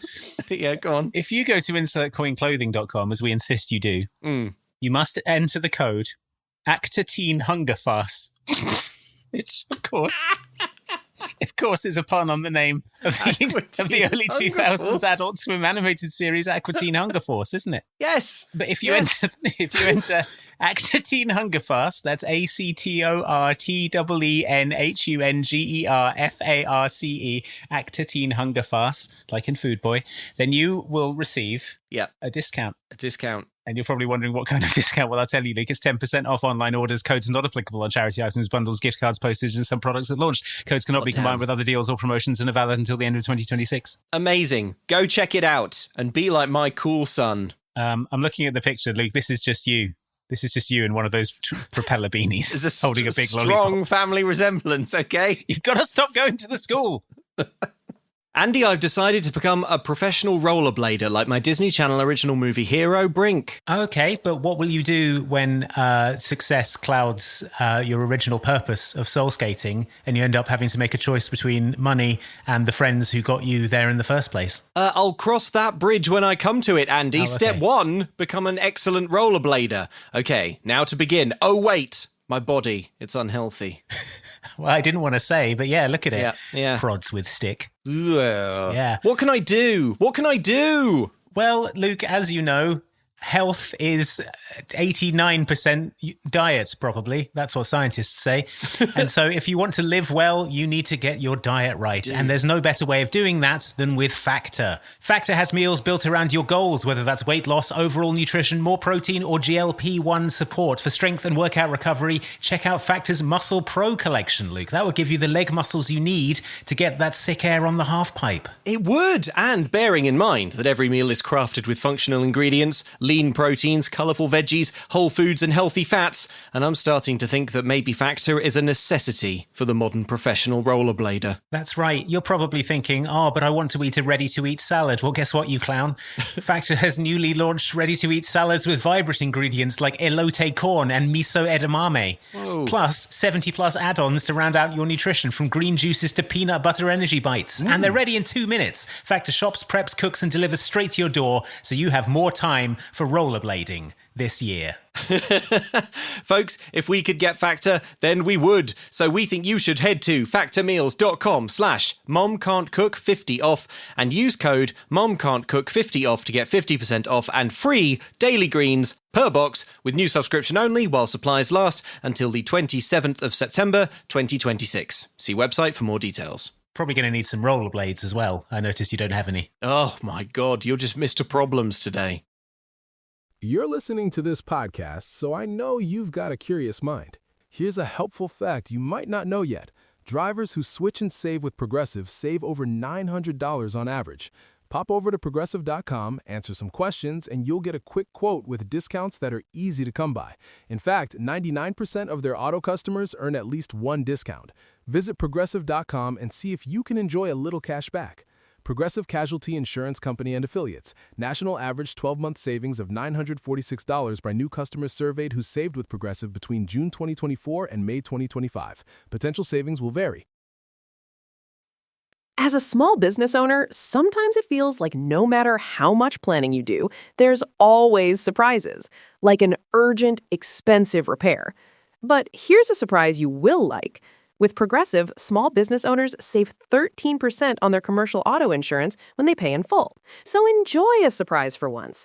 Get a quote in as little as 8 minutes at progressivecommercial.com. Progressive Casualty Insurance Company and Affiliates. Discounts not available in all states or situations.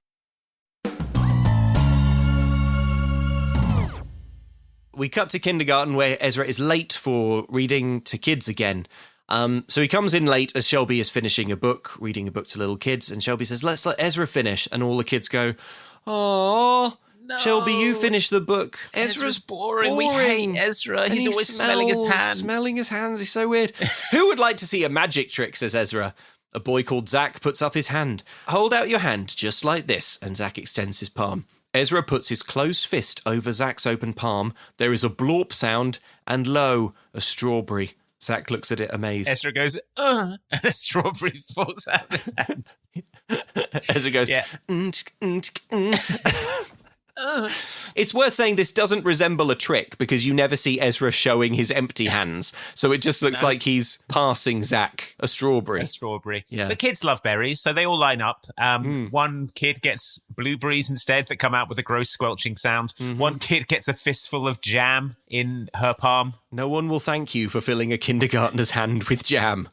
But Shelby looks at this all and smiles in love and twirls her hair and bites her lip. Yeah. She tells him later it was quite the performance. "I didn't know you were magic," she says. Ezra says that she did a great job helping with the campaign, getting Justine to drop out, and they flirt a bit. Then some kids show up and go, "We want more strawberries." Yep. My note, this is the problem with doing something fun with kids. Yeah, they just wanted to keep doing it. Keep doing it You forever. wore me out, says Ezra. Oh, please, say the kids. And he means I physically can't produce any more strawberries, he says. He's firing dust out of his hand apertures. Nothing's coming out. Afterwards, Shelby asks him if he wants to go for a run.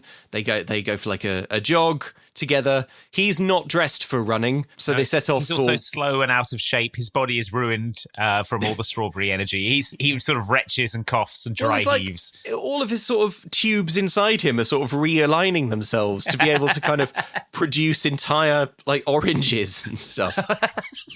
So yeah, it's not really conveying oxygen to his organs anymore. It's just all peanut butter in his lungs and stuff. Yeah, he's running in like slacks and Converse. Yeah. It looks so uncomfortable. If I ran in Converse, the bones in my leg would explode. Would never be the same. They would shatter downwards like Barad-dûr, Sauron's tower. Do you know when it comes down and it kind of like falls into itself? That would be my top leg falling into my bottom leg. So they stop and talk on the step of a house. You have some promise, she says, about his running for some reason. We could really use a retching, stinking man on our team. And then she's like, I should go, I'm hungry. Oh, that reminds me, he says. And then he spawns oranges out of his hands for both of them. And she's like, wow, this is a weird body temperature orange. Also, you smell really bad. I can't believe how much you're sweating. I can't believe how attracted I am to you.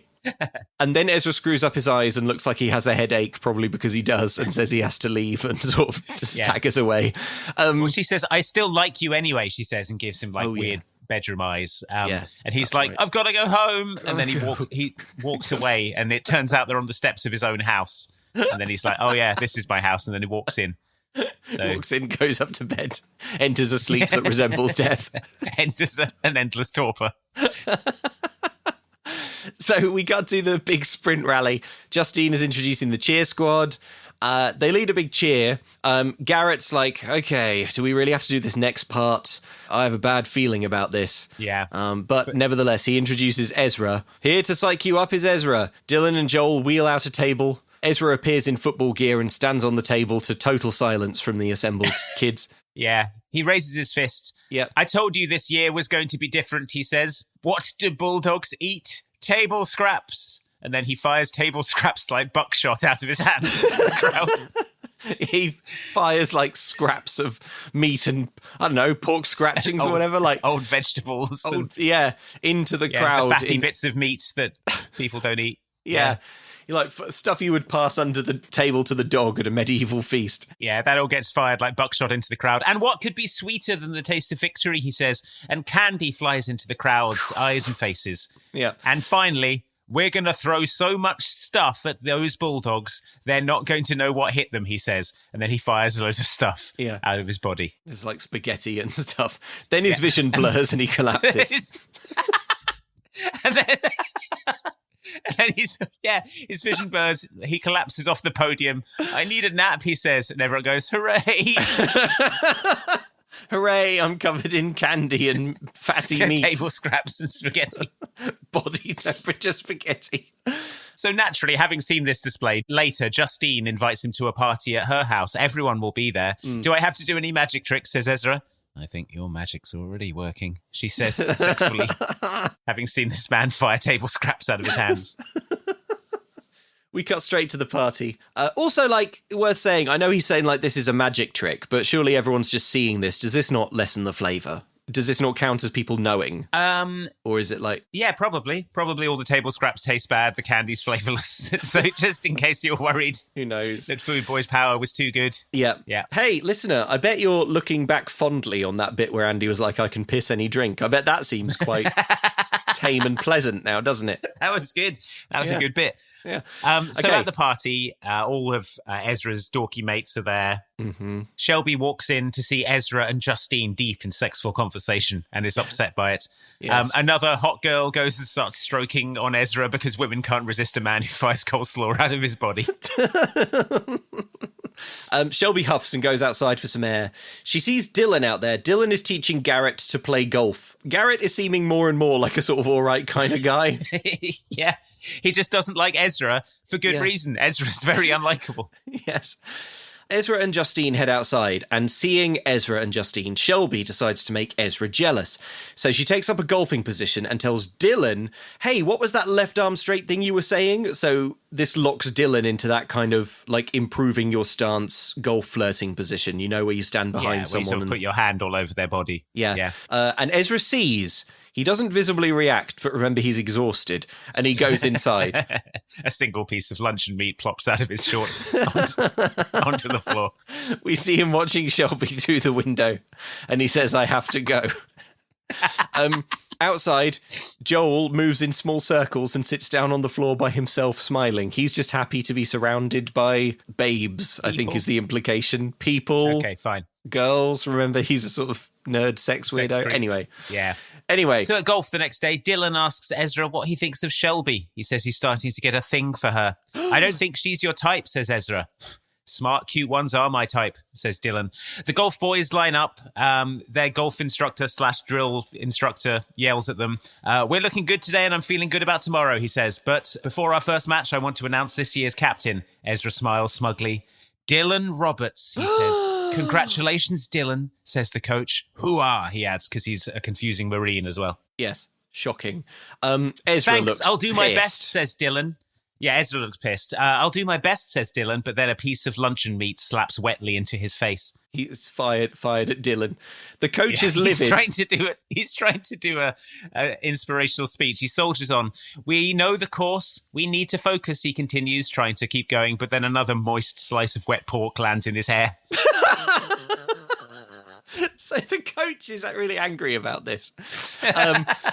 and fires Ezra.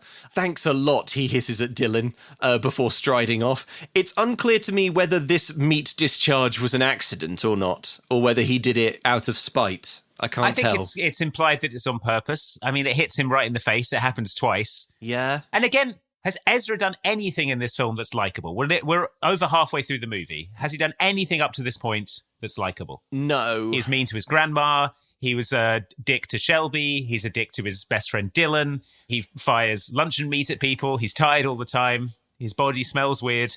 I tell you, Matt, Lucas Grabeel is like sweating bullets, like carrying this character. It is. Yeah. I will say, like this film is watchable and enjoyable, despite everything you're hearing about it. And it's all honestly, it's all credit to Lucas. Like imagine. I don't think any other actor. You couldn't give any actor on the planet. Daniel Day-Lewis couldn't make this character likable. Yeah. Even if he went method and had holes drilled in his hands and sort of stored luncheon meat in there. Yeah. Yeah. So he's doing well. He storms off. He says, "Hey Dylan, thanks a lot," even though he was the one firing cold cuts into his eyes. Yeah. Later, in bed, his grandmother wakes him up in the middle of the night. "Grandma, there's no school on Saturday," he says. "Yes, there is," she says. "It's time for the next phase of your training." Ezra refuses to get up, but she extrudes a plum onto his face, and then he gets up. You would, wouldn't you? If your grandma extruded a plum onto your face. With the threat of more. There's more plums where that came from. I mean, there's probably one more plum before Grandma gets too tired to continue. Before Grandma has to lie down for a day and a half. in a sleep like death. Death like sleep. Oh my God, it's the Incredible Hulk. We're all going to need to work together if we're to defeat him. Food boy! Food boy? Oh, okay. Food boy's out. Gosh, he's pale. His complexion waxen. His breathing is shallow and hitched. And he's lying in a big pile of spaghetti. His power so kills him. Grandma and Ezra arrive at an abandoned warehouse in the middle of the night where he will reach his true potential.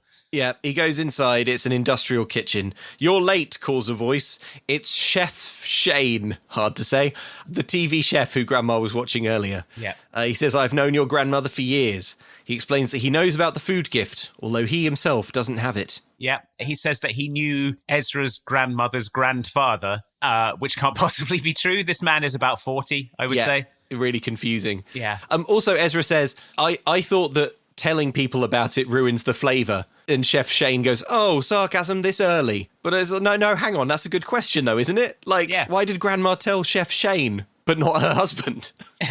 Yeah.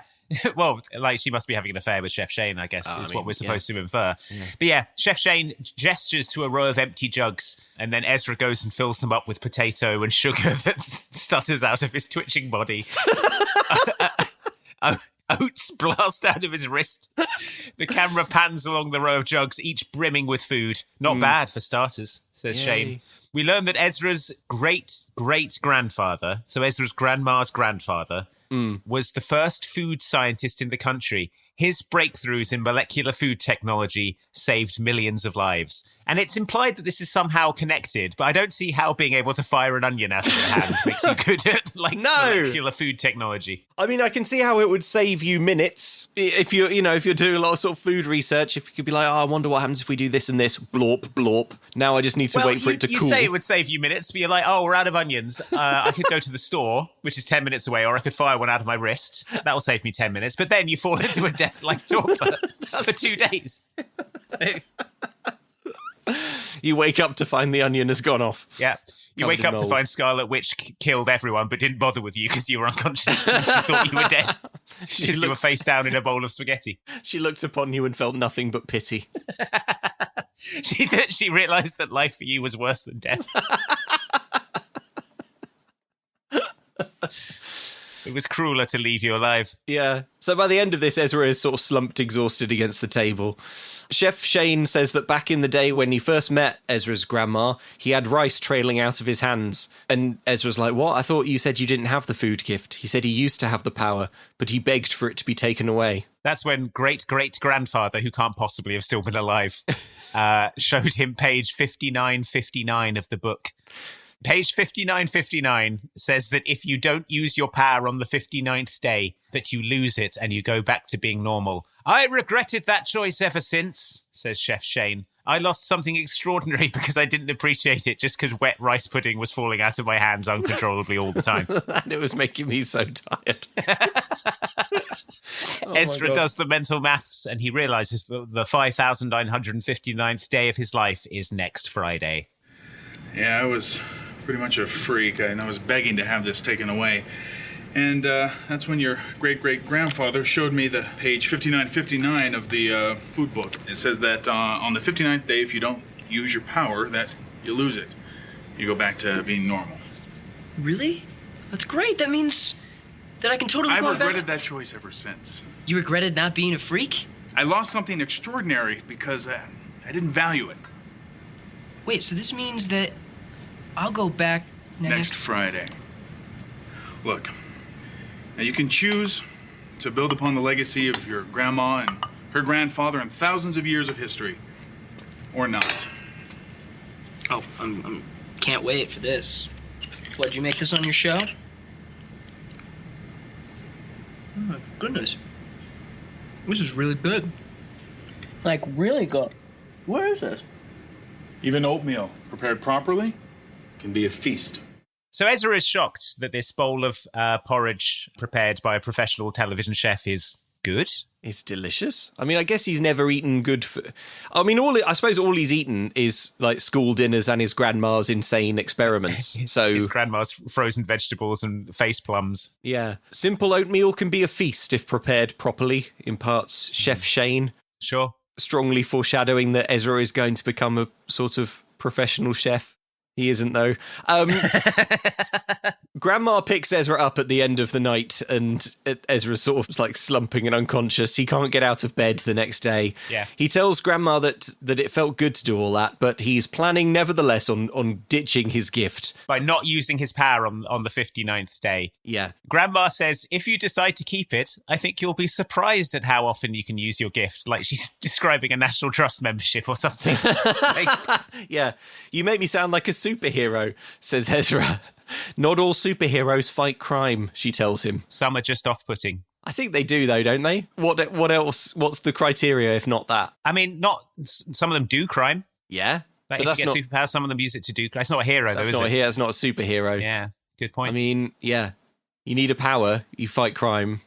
Anyway, doesn't matter. Yeah. So at school, it turns out this is a Latin class, so I guess it's a classics class, something like that. Oh, yeah. Their tests come back, it's a Latin test. Why can't test. he read Latin in the Latin book? Why isn't that relevant to his... who cares? It doesn't matter. So it turns out that Ezra got a D+ on his Latin test and is incensed. Why? I never even got a C before, he says. I can't read a test with food smeared all over it, says the teacher smugly. And we see that indeed his test is covered in streaks of brown liquid. Like sort of. But also the answers are readable through it. Yeah. But nevertheless, I mean, yeah, I wouldn't expect to get a good grade if I handed in a worksheet covered in peanut butter. It seems disrespectful. But also you can read his answers, and he does have every answer wrong. For example, it's asking him to translate Latin phrases. Okay. The phrase enim integer ad vestibulum is there, which means for he is uninjured at the entrance. And Ezra has answered, let's go skiing. so The confidence to think that any Latin could translate to let's go skiing. Yeah. Also, you can't see the final question on the sheet, but Ezra's answer is magnificent pastrami, which probably isn't it. Hey. Probably not. I mean, probably not that. I suppose maybe, I don't know if the ancient Romans had pastrami. I don't think they did, no. Maybe they did. Anyway, that's so funny. Famous Roman expression, let's go skiing. Let's go skiing. Might want to wash your hands a little more, says the teacher. Ezra crumples up his paper and a load of rice falls out of his hands and all over the place. And it's gross, and I hate looking at it. In the hallways, Garrett and Dylan, who are friends now, observe Ezra. It seems that these two are growing closer. Yeah. And Shelby and Joel meet Ezra for another magic trick. They're kind of preparing for it. Ezra says that the upcoming talent show will be his last performance. Mm-hmm. Mr. Lund has said that within the terms of his probation, he is allowed to do the magic show. He just can't throw things off stage. So he has another idea. We cut to the theatre. It's the talent show. A girl is singing. The audience are loving it. Ezra is in the wings getting into a wizard costume. A huge blue cape and wizard hat. He's being a magician, not a wizard. Yeah. A magician who acts like a wizard would be so choice, though. Why don't any magicians commit to a wizard aesthetic? David Blaine dress up in a wizard's robe and hat? That'd be so good. More popular. It'd be so good just to do normal magician magic, but dressed as a wizard and pretend it's fey magic. I'd love that. And live in every way like a wizard. This is how you make close-up magic palatable to me. You be Gandalf. You act in every way like a wizard. Yeah. The song finishes. The crowd loves it. Give it up for Nicole, they say. Backstage, Ezra hears his announcement from Dylan, the one and only food boy. There are claps, and Ezra goes, "Food boy? Food boy? What's that all about?" He's outraged. It's probably the food you make out of your hands and the fact that you're a boy. It's probably the way you're always firing food like buckshot into the crowd. Yeah. So Joel and Shelby come out with Ezra, and they set up his table. There's blenders, etc. on the table. And Joel asks for volunteers from the audience. They come up. What should Food Boy make with these ingredients? Joel asks the 40-year-old man from earlier. Chocolate chip cookies, he says. I can do that, says Ezra. And then he sort of flails around for a while, puts his hat over the blender, and then lifts the hat to reveal chocolate chip cookies. Wow. Everyone applauds politely. Eat it, says Joel, and the boy eats this body temperature cookie and nods. It's good. Are you ready for the next challenge?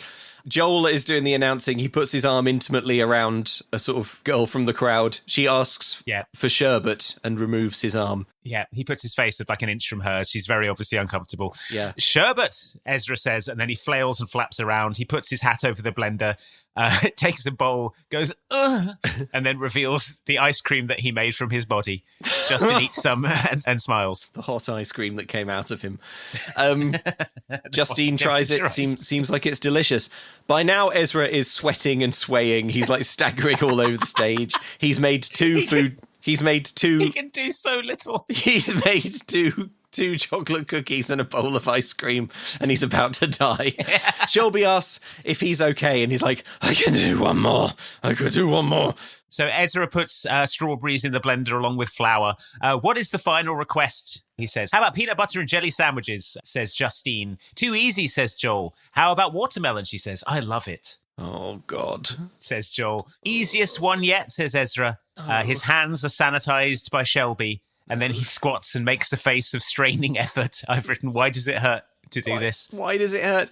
He raises his hand, he reaches under the hat and produces a watermelon rind to mocking laughter. He can't stand that he's being laughed at. Let me try again, he says, sort of barely conscious now. The music in the background is going nuts, like you're fighting Shodan in System Shock or something. It's like this kind of new metal sort of rap rock. Okay, so he tries again, but with a little moan, his hands start jetting out at incredible pressure a clear liquid, maybe watermelon juice. It's never identified what it is. It's never identified, but it's... Whatever it is, it's not good. Let's hear a bit of this sound collage. Let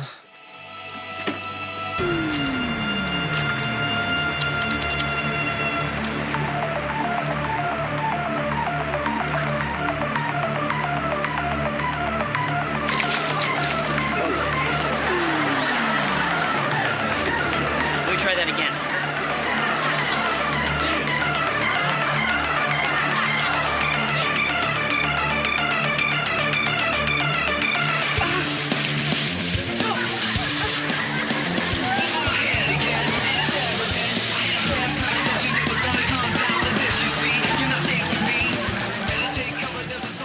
So what you can see in that clip, listener, is that Ezra was spraying an unidentified liquid all over Shelby. She's drenched. Stop. She screams, stop. She sort of falls over, and Ezra continues to sort of hose down her prone form on the stage. Stop it, please. He starts spinning around. Remember, he's close to death, and he's spraying everyone on the stage. He tries to hold his hands together, but it just sprays out all the harder. Yeah. And in slow motion, he starts spinning. The rap rock that you heard gets louder. I have never seen a scene in a movie like this one. It's a unique cinematic experience. Yeah. Yeah. it's unlike anything else in cinema, seeing Ryan from High School Musical fountaining an unidentified liquid all over a protesting prone woman as he twirls in slow motion. While new metal sort of plays insistently. Yeah. Stop it, screams Shelby. Says Ezra, like Justin Timberlake, and is spent. It turns out Shelby has rolled her ankle in this fluid cascade. That's not funny, says Joel. She has a cross-country meet tomorrow, and he helps her off the stage. The Ezra. crowd are cheering. A banner behind Ezra says the words, "A magical feast." The janitor strolls up on stage, miserable. He's going to clean up all this fluid, whatever it may be. Mystery fluid. Yeah. I really wish there had just been one little shot of someone going, watermelon juice, or something. It's fresh water. Oh, this is unpleasant, but it's not what you're worried about. Or it tastes good. I don't know, anything.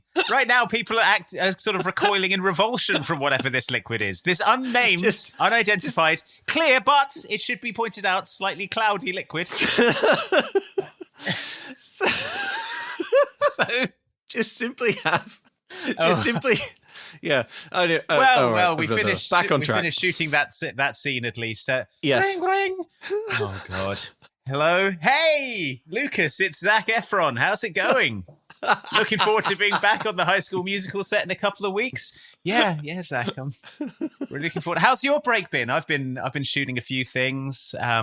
Disney are excited. They're going to put out an album, and I've got a few other movies in the works. And I heard you were working on a film. No, really? Because people were saying it was some sort of superhero film you were working on. So is that Marvel? Is that or you heard wrong, Efron? I don't know where you're getting your information, but it's bad. Well, I bumped into your agent in Whole Foods. He said he got you a superhero gig. So I was like, great. I mean, the Marvel movies are just really kicking off here in 2008. I can guarantee that his agent was in Whole Foods buying mustard for the set. He was buying 2 10-gallon drums of mustard. I assumed he was having a 4th of July cookout. But yeah, I'm very excited for your new superhero film. Yeah, no, it sounds good. It sounds good. I hope they find a way to merge it into the MCU. There isn't a film. Whatever you've heard, he's lying. He's a filthy liar. It's a snake. Okay. So we cut to the kitchen. How did the talent show go? Asks Grandma. It went horrible. This whole thing is ruining my life, says Ezra, accurately. Yeah. He goes to take a swig of milk, but she stops him. I thought she was going to force him to milk his hand into a cup, but she means she's actually saying, stop, you have to use a glass. Yeah. She says, you just need more practice. He says, no, I never wanted this and I can't take it. It's over, he says. Tomorrow's the 59th day. You could do a lot of good things in your life. A lot of amazing things, says Grandma. At my age, the most rewarding things I've done involve helping someone else. I'm not going to tell you what to do, but you need to make your own decision. He's obviously conflicted by this. He leaves. Dad comes in and asks, what's wrong? Grandma says, it's just a hard time in his life. Okay, says Dad. No follow-up questions. No further questions. Later that night, Ezra goes back downstairs to the kitchen for a glass of milk. He finds the carton empty. He looks at the clock, 11:49. 10 minutes left before the day where he can't use his powers. He tries to dispense his own milk into a glass. It sprays violently out of his hands all over the kitchen. He screams in agony like... He holds his hand over the glass and starts to spray body temperature milk in every direction. Yeah! He screams. He goes, It hurts so much. Screaming like it's in agony. Yeah. Now, I assumed as I watched this scene that it would have purpose. I thought perhaps Grandma's changed the clock because he looks at the time on the oven. I thought maybe she'd change the time on the oven to trick him into using his power on the 59th day. His curse, yeah. But it's going to turn out in the fullness of time that she hasn't, and there's no need for this scene. I guess it's just another opportunity to see... to show you that it hurts to do this. To show you that it hurts Lucas Grabeel very badly. So he wakes up with the alarm. Today is the big day where he doesn't use his powers. We see his morning routine again. Downstairs, Dad says that he'll see him later in school. So coincidentally, the 59th day since he got his powers is also the day that his probationary period ends. And if he gets through today with no mischief, then he can be junior vice class president Junior vice factotum president. Yeah. for forever or whatever. So he arrives at school having chosen to relinquish his amazing gift. A T-shirt with "Food Boy" written on it has been duct taped to his locker for some reason. He's furious. He's furious. He takes about it as this. an insult. Yeah. Yeah, he shamefully stuffs it into his rucksack. He sits behind Garrett in class. Very funny with the T-shirt, hisses Ezra. But Garrett's like, I don't know what you mean. You smell weird. Go away. You smell weird. I've been up all night trying to figure out how I'm going to afford this mortgage. So my children aren't kids anymore. And I feel like we're drifting apart. Well, you know, after all the nursery costs on top of everything else. I know. Yeah, it's tough. My adult kids are off to college. Me and Maureen are empty nesters now. And for the first time, we're faced with, you know, nothing in the house except each other. And we're trying to find our way back to each other, but it's not Are we it's even not the easy. same people we were before we had the kids? Before we fell in love, I don't know. Like, you know, it's up until this point, we've just been mum and dad, but now who are we? And Ezra's like, okay. Ezra spurts mustard. Ezra weakly extrudes mustard out of his eyes.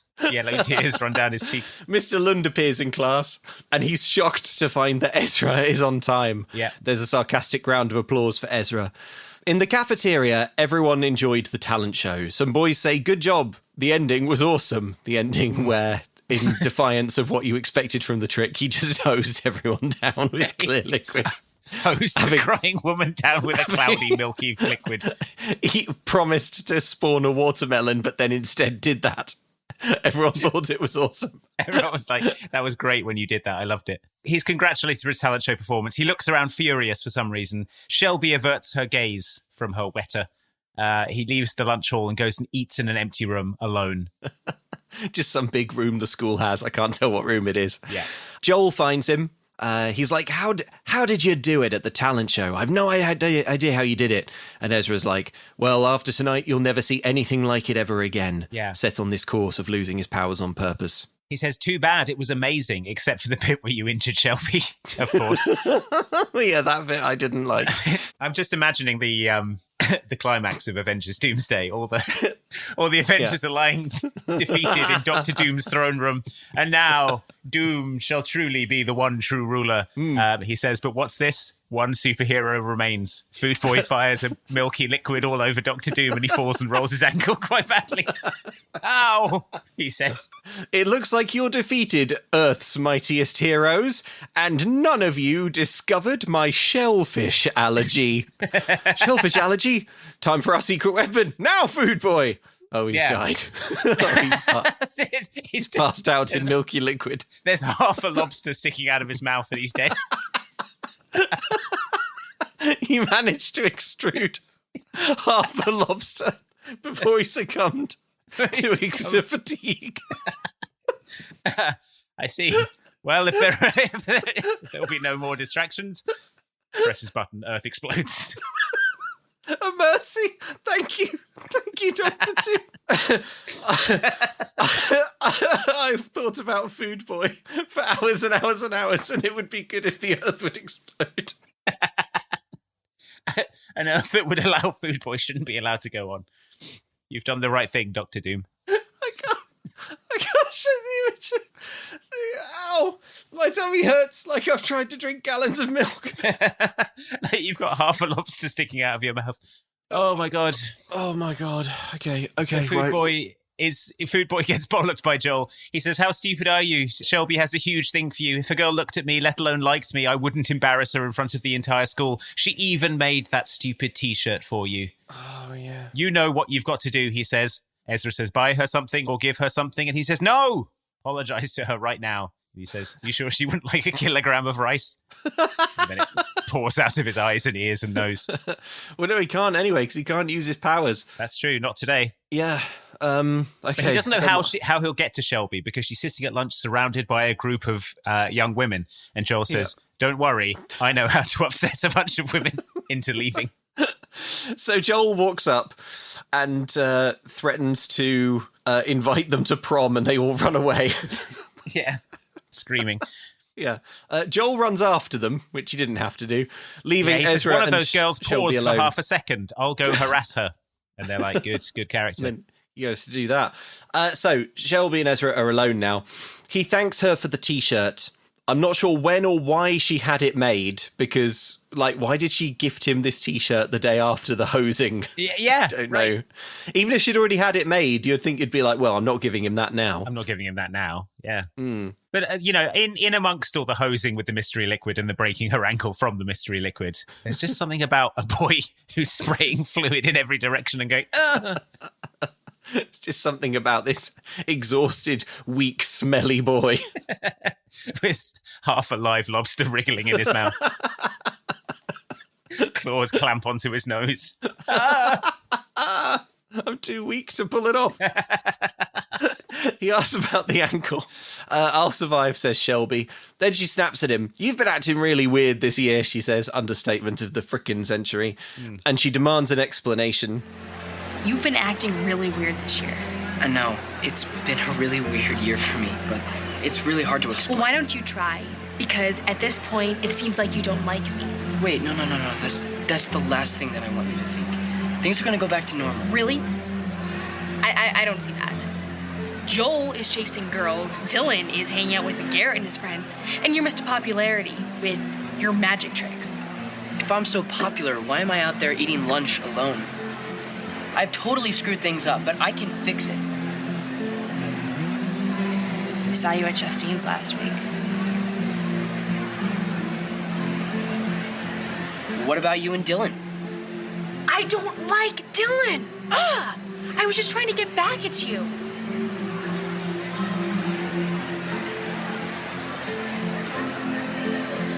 I'm sorry that I've been so weird. I can't go into all the details, but the weirdness is going to end today. Even if we can't go back to exactly the way things were before, can we at least be friends? I know he's scary looking, but could you try to control your bladder this time? He's not that scary. Oh dear, Garrett's back to his evil ways. A statesman no more. Garrett's back to his implying people have wet themselves ways. Yeah. Like he started the film. I think they do better. The Avengers would do better with Garrett than Food Boy. Probably. Like, hey, Dr. Doom, control your bladder. No, Doom's unmatchable bladder would never leak. Oh, it looks like you have to me. Throws water on crotch. No! Oh, no! No! No, stop looking at Doom. That was Garrett that did it.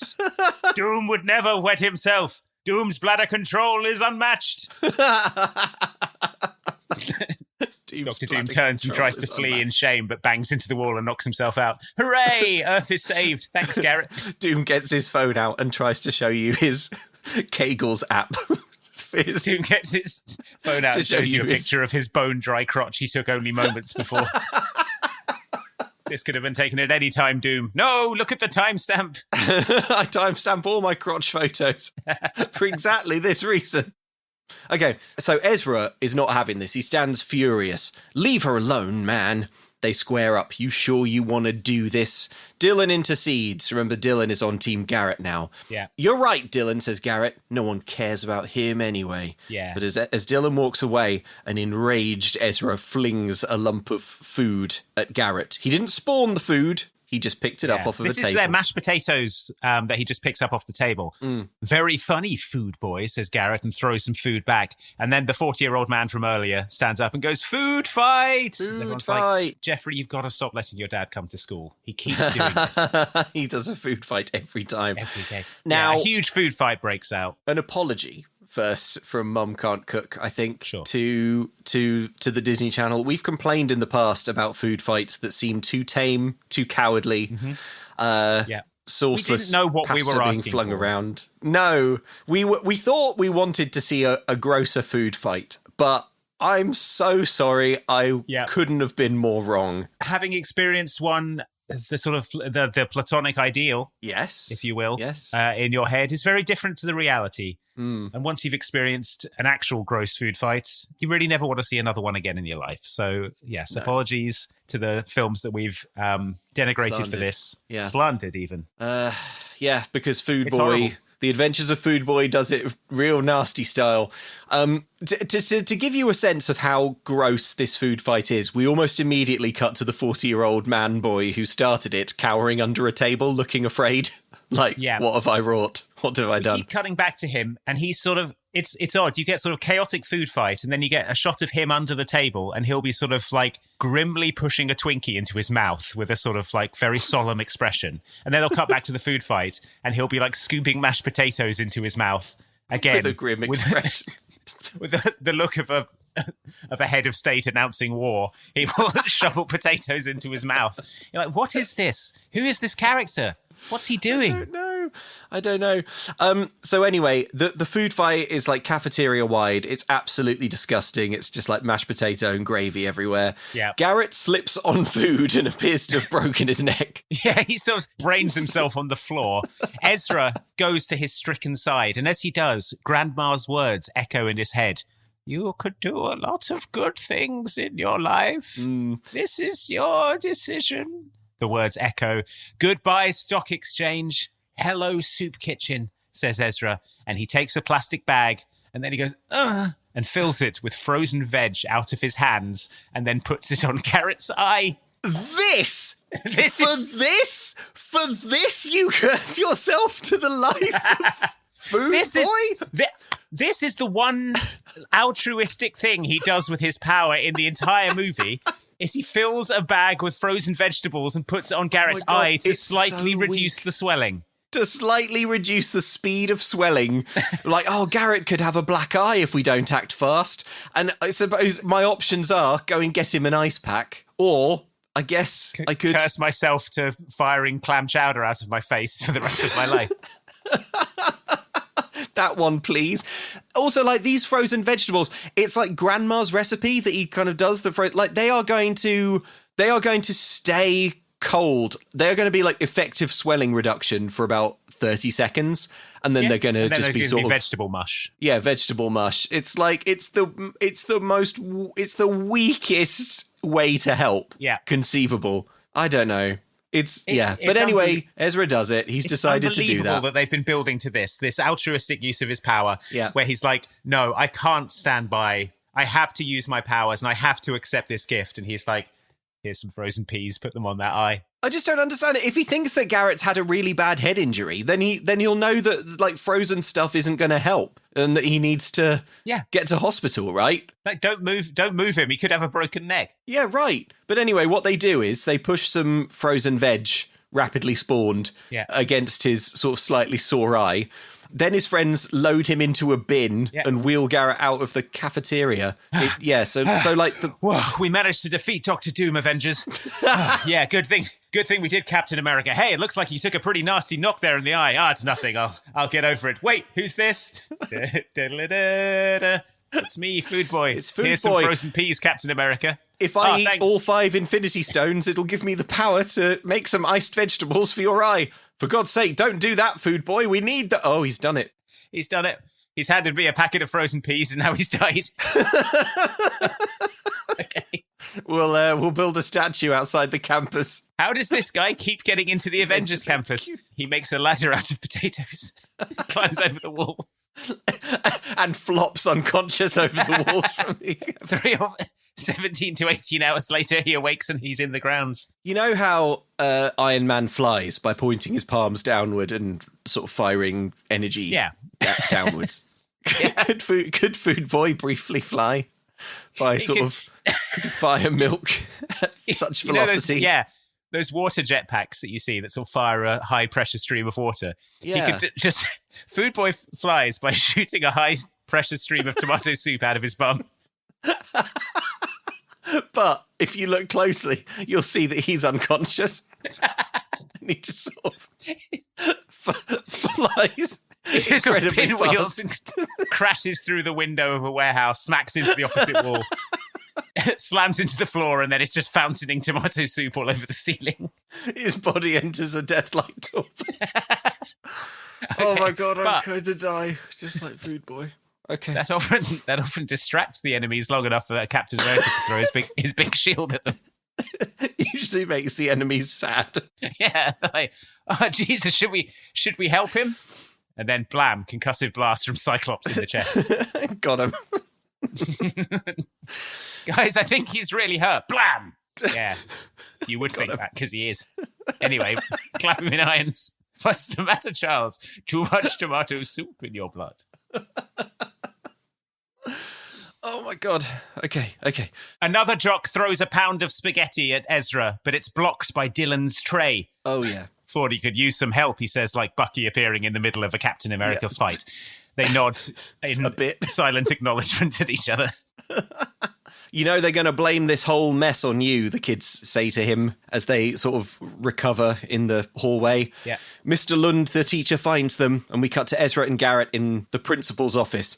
The principal comes in. So is Mr. Lund. For some reason, Mr. Lund drops like 20 cell phones on the table. It's going to become clear. Well, it's going to become clear, but not yet. Okay. And I use clear in the loosest sense.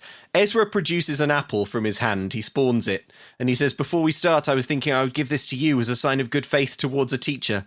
Oh, we should say as well, Ezra's dad and grandma are here as well. Yes. The principal's like, thanks for the apple. And then he says, and he makes another one and says, I have one for you too, Mr. Lund. And then passes he lowers his hands under the desk. There's a sort of wet squelching sound, and then he produces an apple. A hot apple. While a body temperature apple is passed over. While he's saying this, Ezra sort of waves his hands around as if to say, Grandma, I used my powers and now I'm food boy. Yeah. And she nods as if to say, I understand. I understand, and I think that's good.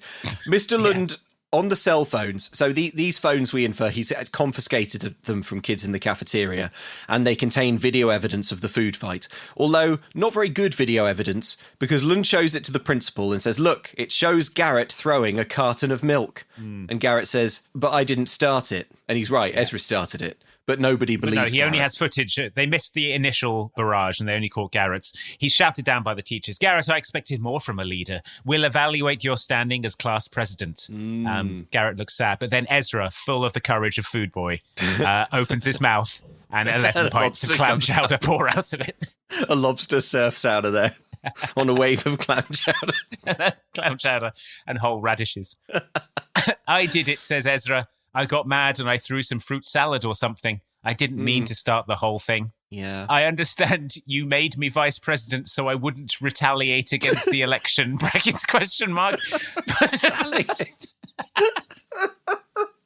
But honestly, I don't want to be the vice president anymore. I just want to go back to being me, he says. So they were worried he would retaliate against the election somehow. Yes, but he didn't. Thanks, man, says Garrett, with new respect for Food Boy.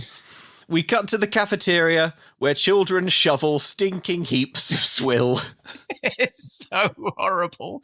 It's horrible so horrible to look at. They're cleaning up after the food fight. Dylan is with Justine. Dylan is like, it sucks, doesn't it, to shovel around stinking heaps of swill? And Justine says, I don't mind. Look who I get to spend time with. Brackets, Dylan. Brackets. Brackets, covered in food. Brackets, every nerd gets paired up with a girlfriend at the end of the film. Brackets, Dylan. Brackets, stinking. I'm golf team captain, he says. I love golf, she says. And then Joel, the weirdo, goes, me too. And then they all look at each other for absolutely ages. Ages and ages. And then Joel scampers away. We cut to Ezra apologising to his dad and grandma. It's okay, we'll talk about it later, says Dad. Your mum would have said next time you start a food fight, throw something better than fruit salad. Yeah, pretty lame, right? Says Ezra. Yes, it was, says Dad. That's for brackets the film.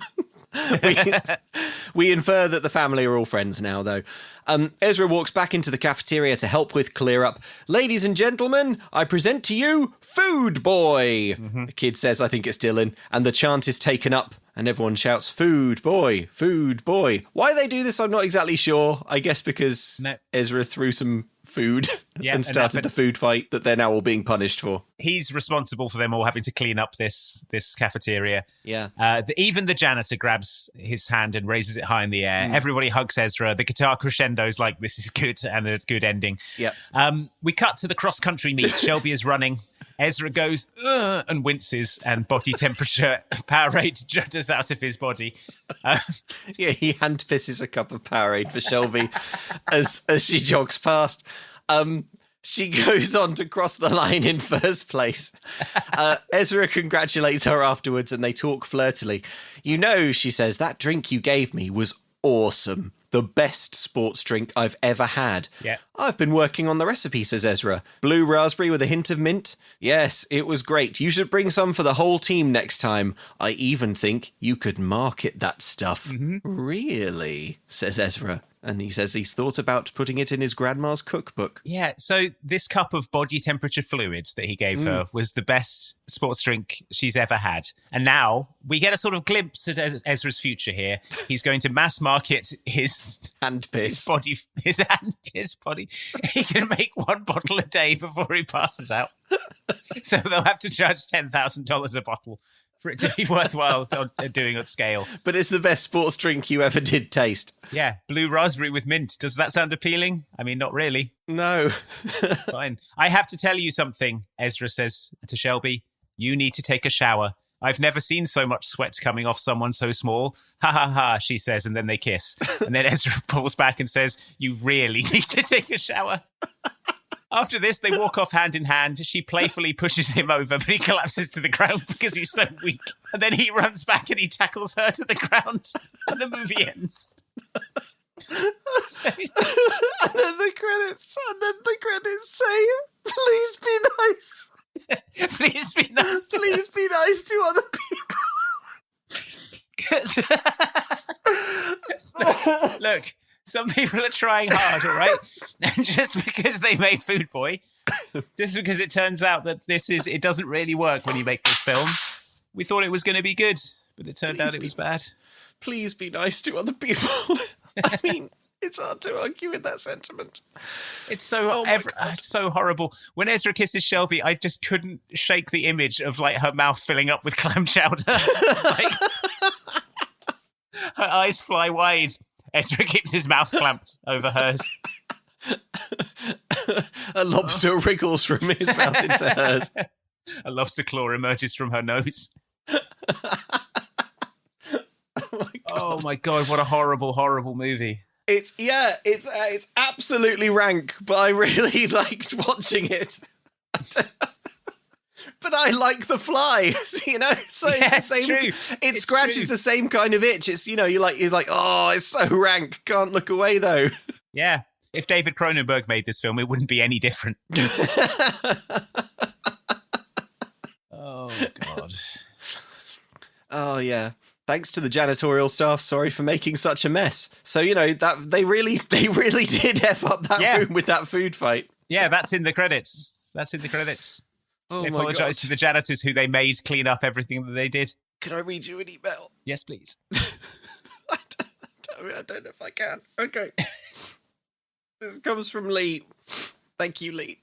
Hi, Luke and Andy. I was thrilled to hear that you were going to cover Disney Channel classic Camp Rock 2. During the final jam scene, you mentioned that the actors looked cold due to being in summer wear in the middle of the night. Mm-hmm. Alison Stoner, who played Caitlin, brackets, she's really good, as in it's that one. Really good. She's not. Has since shared that this was very much the case. The best footage I could find of them mentioning it is in the clip below. Thank you, Lee. And then there is a clip of Alison Stoner. I'll send it to you, Andy, so that you can watch it. If you were us on Camp Rock 2, you'd know that the final jam performance was actually a night shoot, and we were shivering in freezing Canada at midnight, lips turning blue, rain pouring down, wearing spaghetti straps and summer clothes, having to dance and sing gleefully on this slippery stage where people actually fell and got injured. To paint the picture more vividly, the crew members were wearing parkas, had heaters and heat packs in their clothes, and were still cold. But we had to get the shot, and this was the night that it was planned. So you do it. We performers grow to treasure these moments of suffering. It's like how we measure our dedication. These are the stories that we share on Jimmy Kimmel to elicit oohs and ahs. I now look at this from afar and go, wow, so much of this was not necessary. Where people actually fell and got injured. I know. Oh my God. I know it's supposed to be the height of summer, and you can so obviously see Joe Jonas's breath fogging. It's like sub-zero temperatures. These poor kids. Yeah. Oh, I mean, look, that's amazing intel. Thanks for sending it along, Lee. Consider this your sort of regular reminder that for all the nonsense in these films, the real villain is the Disney Channel. Michael Eisner and the Disney Channel. We were also talking recently about bad Disneyland Paris stories. I have an email here from yes, Andy. Please. Not me, a different Andy, this is. Please email us your bad Disneyland Paris stories, asked Luke. So here I am. A bunch of years ago, Luke took me to Disneyland Paris, and while much of the trip was an absolute delight, some parts do stand out as bad anecdote-worthy, notably when we queued for Space Mountain. As an adult, I've become quite anxious around enclosed things like roller coasters. It's why I'm not a good flyer. And Luke et al. Spent a considerable amount of time telling me that it'll be fine, and they'd run the ride hundreds of times every single day. And do I have any idea how unlucky I'd have to be on the ride when it had a problem? Now, cut to the ride breaking down completely with us on it at a very steep incline. We were held in place for a good 45 minutes with the safety harness pressing hard onto my chest and everybody getting increasingly concerned as nothing seemed to be happening. Most of all me, who had to go over all my tricks about deep breathing, etc., so as to stave off a panic attack. Right. Eventually, the house lights came on, instantly shattering any illusion we had about being in space, when it became clear we were basically in a grotty warehouse with some train tracks running through it. A while later, we were released from our temporary prison and had to be evacuated off the elevated tracks and out of the building, with the security being extremely aggressive about us not taking photos. Now, it was a good example for me on why the do you know the odds of that happening to you argument doesn't really help me much, though it's why I continue to do the lottery, because if I can get stuck on Space Mountain, maybe I can also win big. Okay. Anyway, I seem to remember Luke also got food poisoning on that trip and didn't join me for the Wild West show, so I drank his beer and ate his food, so that cheered me up. Oh, God, Thank you for your email, Andy. I got such bad food poisoning. Okay, right. Now listen, if I may speak. Oh, okay. Fine. Yeah, I mean, thank you. It sounds like you've got to answer for yourself. Friend of the show, Andrew Langson, thank you for emailing in. The only thing, as I told you then, it's a privilege to get to see the inside of a ride with the house lights on. Okay, so actually, it was an even more special treat than if the ride had functioned normally. And yeah, being held in place, pinned to your seat for 45 minutes at an unnatural 45-degree angle. Well, that's just the price that you pay. That's the price of admission to seeing Space Mountain with the lights on, which was what was the phrasing? A grotty warehouse with some train tracks running through it. There we go. I mean, Andy, as in you, Andy, you on the podcast, Andy, you knew when this happened because immediately I could get my phone out. I started taking sneaky spy shots of the inside of it with the house lights on. I got WhatsApping them to you. Pictures. Yeah, I was like, look, oh my God, Space Mountain broke down. It's amazing. And we got to see the inside. We got walks along this sort of like narrow, shaky, frightening walkway to get out of there. I know someone who got evacuated from the Phantom Manor during the graveyard scene, and they had to walk through it, and I've never been more jealous of anyone. Ooh, that would be good. You wouldn't blink, would you? You'd just be like, must fix every image in my mind. They were like, oh, it was really annoying. We had to walk off the ride. I was like, annoying? It's the ideal situation. It's a treat. Anyway, so Andrew, thanks very much for your email, but also no thanks for slandering me. And actually, you enjoyed a very special treat and you were ungrateful. Don't go to Disneyland with ungrateful people. Yeah, if you take anything away from this, it's don't go to a theme park with Andrew Langson. Yeah, because he's ungrateful. All right, good.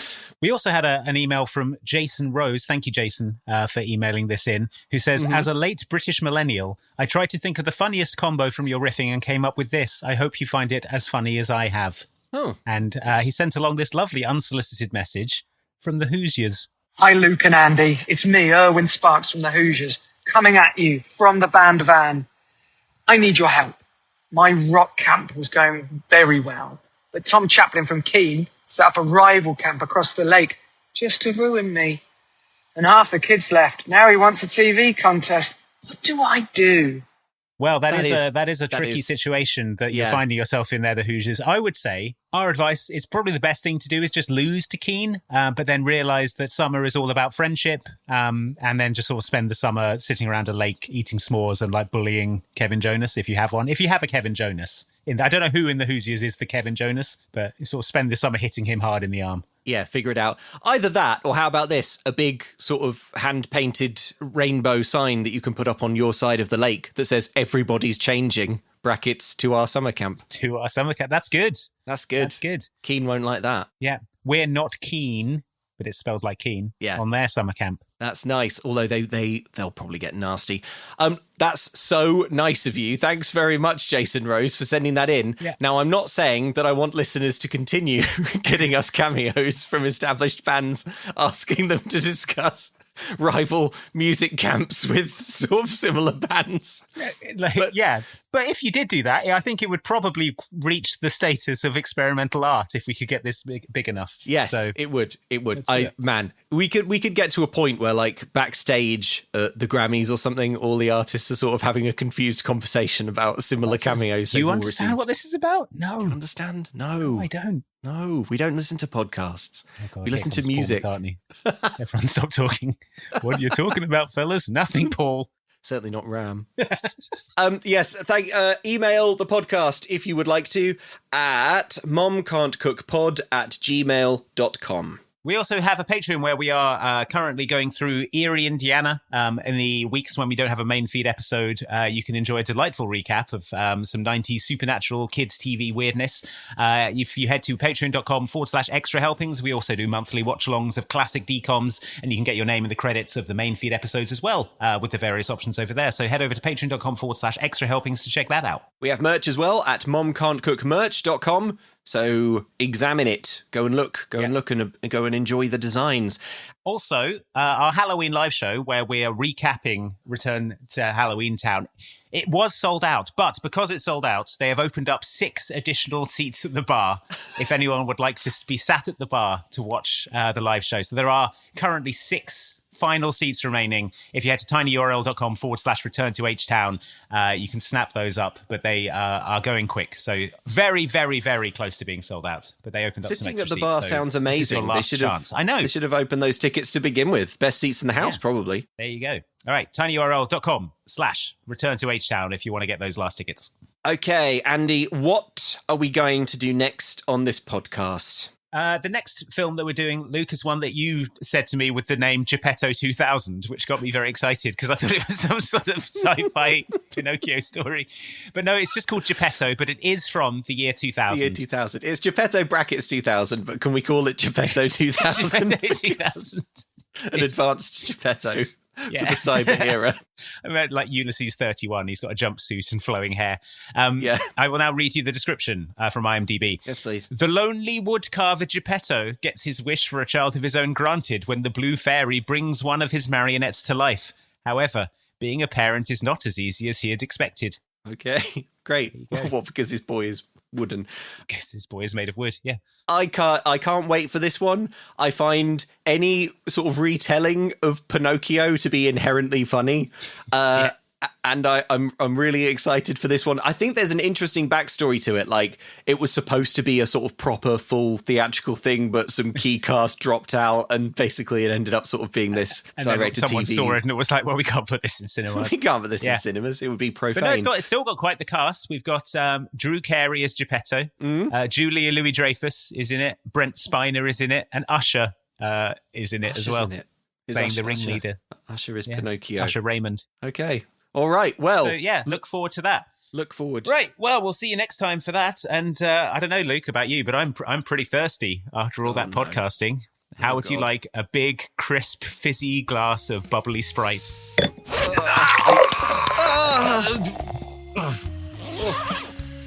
Sorry, I asked for a pint. All the way to the top. I'm unconscious.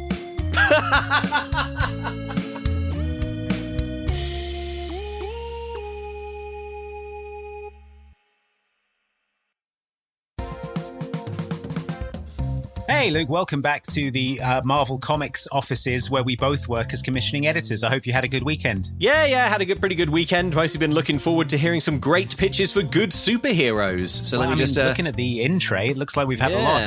What's the little package here from Doskney here giving out free Bronc Boys, Andy's paradiddle girlfriend, Tim Craven, What Looks to Be Like Hannah, Alex and Daisy and Bailey 2, A Skull in a Top Hat, Who Needs to Sleep, The Night of the Big Game? Angel Beat, Snowy Owl, Fun Police Detective Inspector Jack M. Hoff, and The Monk. They've sent in a superhero here who called Frankfurter. Oh, okay. He's sort of like Wolverine, but instead of adamantium, his living bones are coated in a sort of sausage meat. Oh, and he can produce Frankfurters from between his fingers, but it's sort of very slow, and it does hurt a lot for him to do that. Oh, man.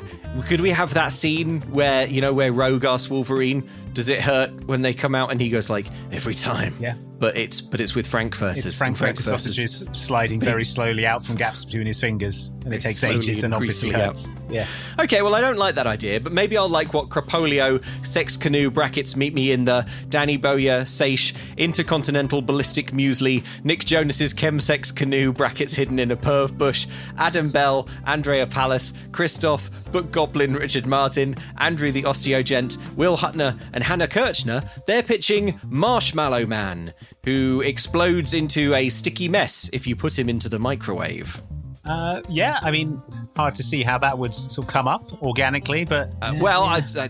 they've written here, all they've written is villains won't suspect, and then they've done the winking emoji. So okay. I'm going to put this right in the bin. That's awful. Yeah, that's terrible. Okay, well, here's a package from Cara Dennison, Primatologist Bingo Teller, RB Go Pack Go, Hef, Rhymadema, Ghost Elevator, Santa Magic Destroyed the Bus, Irish Femboy Down the Road, Andrew and Krista and a boatload of weaponized s'mores, Tilly Everoa, Come Back Here You Gremlins, Ash, Darius Emmanuel Grouch IV, a.k.a. The Grumble, a.k.a. Carl, and Phil Stevens.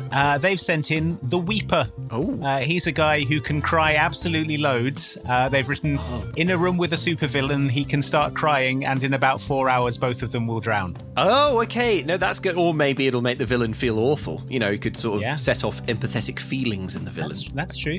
You can imagine the Avengers turning up in the Quinjet. They look in the window, and there's just the floating corpses of the Weeper and Doctor Doom. That's true, a sort of desiccated Weeper floating in his own tears, his own salt bath. Well, I like it. Consider it commissioned. And here from Chase Baker, Matt S., Sean and the Chemsex Canoes, Business Corky, Ian Admire, The Axe Perched atop Leon's Cakes, Clint Hannah Lopez, Elizabeth, John Sharplin, Dash X, the new main character of this podcast, That's What Fee Said, Hypermole, Simon Ganzel, Daniel Rogers, Yotam Funklara, and Quinn is Teething. They've suggested a superhero called Captain Knees, who can immediately have the knees of anyone whose knees he's touched. That's good. It's like Rogue, but for knees. Yes, it says here he's just waiting for a country to introduce some sort of knee scanning thing to get at their major secrets, and then he's going to probably be able to infiltrate it as long as the heads of that state allow their knees to be touched. Very good. Okay, next pitch is from Troy Bolton's Leather Elephant Collection. Jeebus Piers Jones, C. Hunter, Julian Rundlet, Keith Hall, Chemsex Canoe, Clarky the Bearded Coach Driver, Kate Tweedy, Morgana Wallace, Cyborg Penguin, Michael Olsen, the ATM that satisfies your need for validation, Minnie, and Blake. This is awkward. They've sent in quite a similar superhero called the Kneecapper. Although this guy, apparently he can shoot off his kneecaps as projectiles, but they take a week to grow back. God. He's sort of a bit useless for the next week. That sounds awful. Well, that's pretty dark. Maybe try and pitch it to DC. They might snap it up. Or Image. Image, Horse, one of those guys. They probably go. Yeah, they'll probably take it. Yeah. All right. Well, I've got Annie is Not Okay, Moist Drippings, James Zilla, Nurse Jake, Z-Man and Chaos, Clumsy the Clown's Disappointed Older Sister, Michael Saul, Zivich, Tony B, Luke in the Hat, Fun Police Constable Dick Jerkins, Jack Fabian, Quunky Takes Manhattan, Mark Chambers, Adam Snigg, and Mar H. They are pitching Gin Boy. They've written here, Samuel seems like a normal 8-year-old until he drinks a pint of neat gin. Then you know what, I'm not going to read anymore. I don't think this is going to work. They're never going to adapt this into a movie, are they? I don't think so, no. Very sad one. Okay, well, we have this from The Mad Whacker, winky smiley face, Sam Rowland, R. Book Monster, Will Thomas, Andy's Caveman's Travelling Leather Coracle, It's Okay, Luke, we all feel the same way about the Mandalorian and Grogu, Good. The Sex Canoe Rowing Gabriella, Ghost of Leighton, Crunched Up Bone Heap, Carl the Jedi, Zora Stingray, Non-Fungible Adult Woman, Needless to Say the Coat is Ruined, Danny Cap, and Dave Goddard. They've suggested The Car Crash Kid. Any vehicle he gets into will instantly and catastrophically crash, is the description. Great. Again, struggling for uses for that, but I'm sure we'll find something. Well, I mean, leave it with our expert writers. Meanwhile, Homemade Mask, E.T., Louise Lola, Purple Disarray, Hi, It's Me Again, Bird, Photo Mucker, Autumn Holloway, Prince Reynart, Smoky Snakes, Andy and Luke Get Ready to Poo, Let Me See You Move, brackets in the Sex Canoe, Alan St. George, Courtney Rail, and A.D. Muller. They are pitching a superhero Killer Hertz. An explosion in a piano factory destroyed her whole skeleton, but left her with perfect pitch. Oh, pretty good. Pretty good. In the moments she has remaining to live. Struggling to see the storylines, but... Well, it'll be like... Beep, beep, beep, beep. E flat. There you go. All right. A one-off issue, maybe. Yeah. One panel. Okay, this is from a climaxing bee, Be Ye Ape or Be Ye Snake, Ben from Finance, Marnie from Quince, Lucas Johnson, Adam Steele, David Orment, Andy Meany, Ethan Pearson, Adam Cuddy Routh, Mike Kavanagh, Michael brackets, a wolf is my tax attorney, close brackets, Hayden, Paul Stokes, and Eclair. They're suggesting Ram Man. He has the ability to generate copies of Paul McCartney's Ram on CD from special slots on his body. They've written here an additional note. Admittedly, this was a more useful scale in the 1990s. Yeah, I mean, yes, definitely. And also, I mean, you're going to be in prison, aren't you? This superhero is going to spend most of their time battling the estate of Paul McCartney. No, wait, he's still alive. But battling Paul McCartney Productions, himself. Yeah, exactly. Yeah, that's going to be... Okay, well, throw that away. These are all terrible. Okay, there's one left. Let me open this up. Really These are all awful. Okay. Okay, Food Boy. He's a normal boy, but he can sort of extrude food out of his hands and it takes ages and hurts. You know what? Fine. Okay, fine. Commission it. Commission it. 20-issue run. I'm done here. Get him in the MCU. Fine. We'll have Sony co-finance it. The suckers.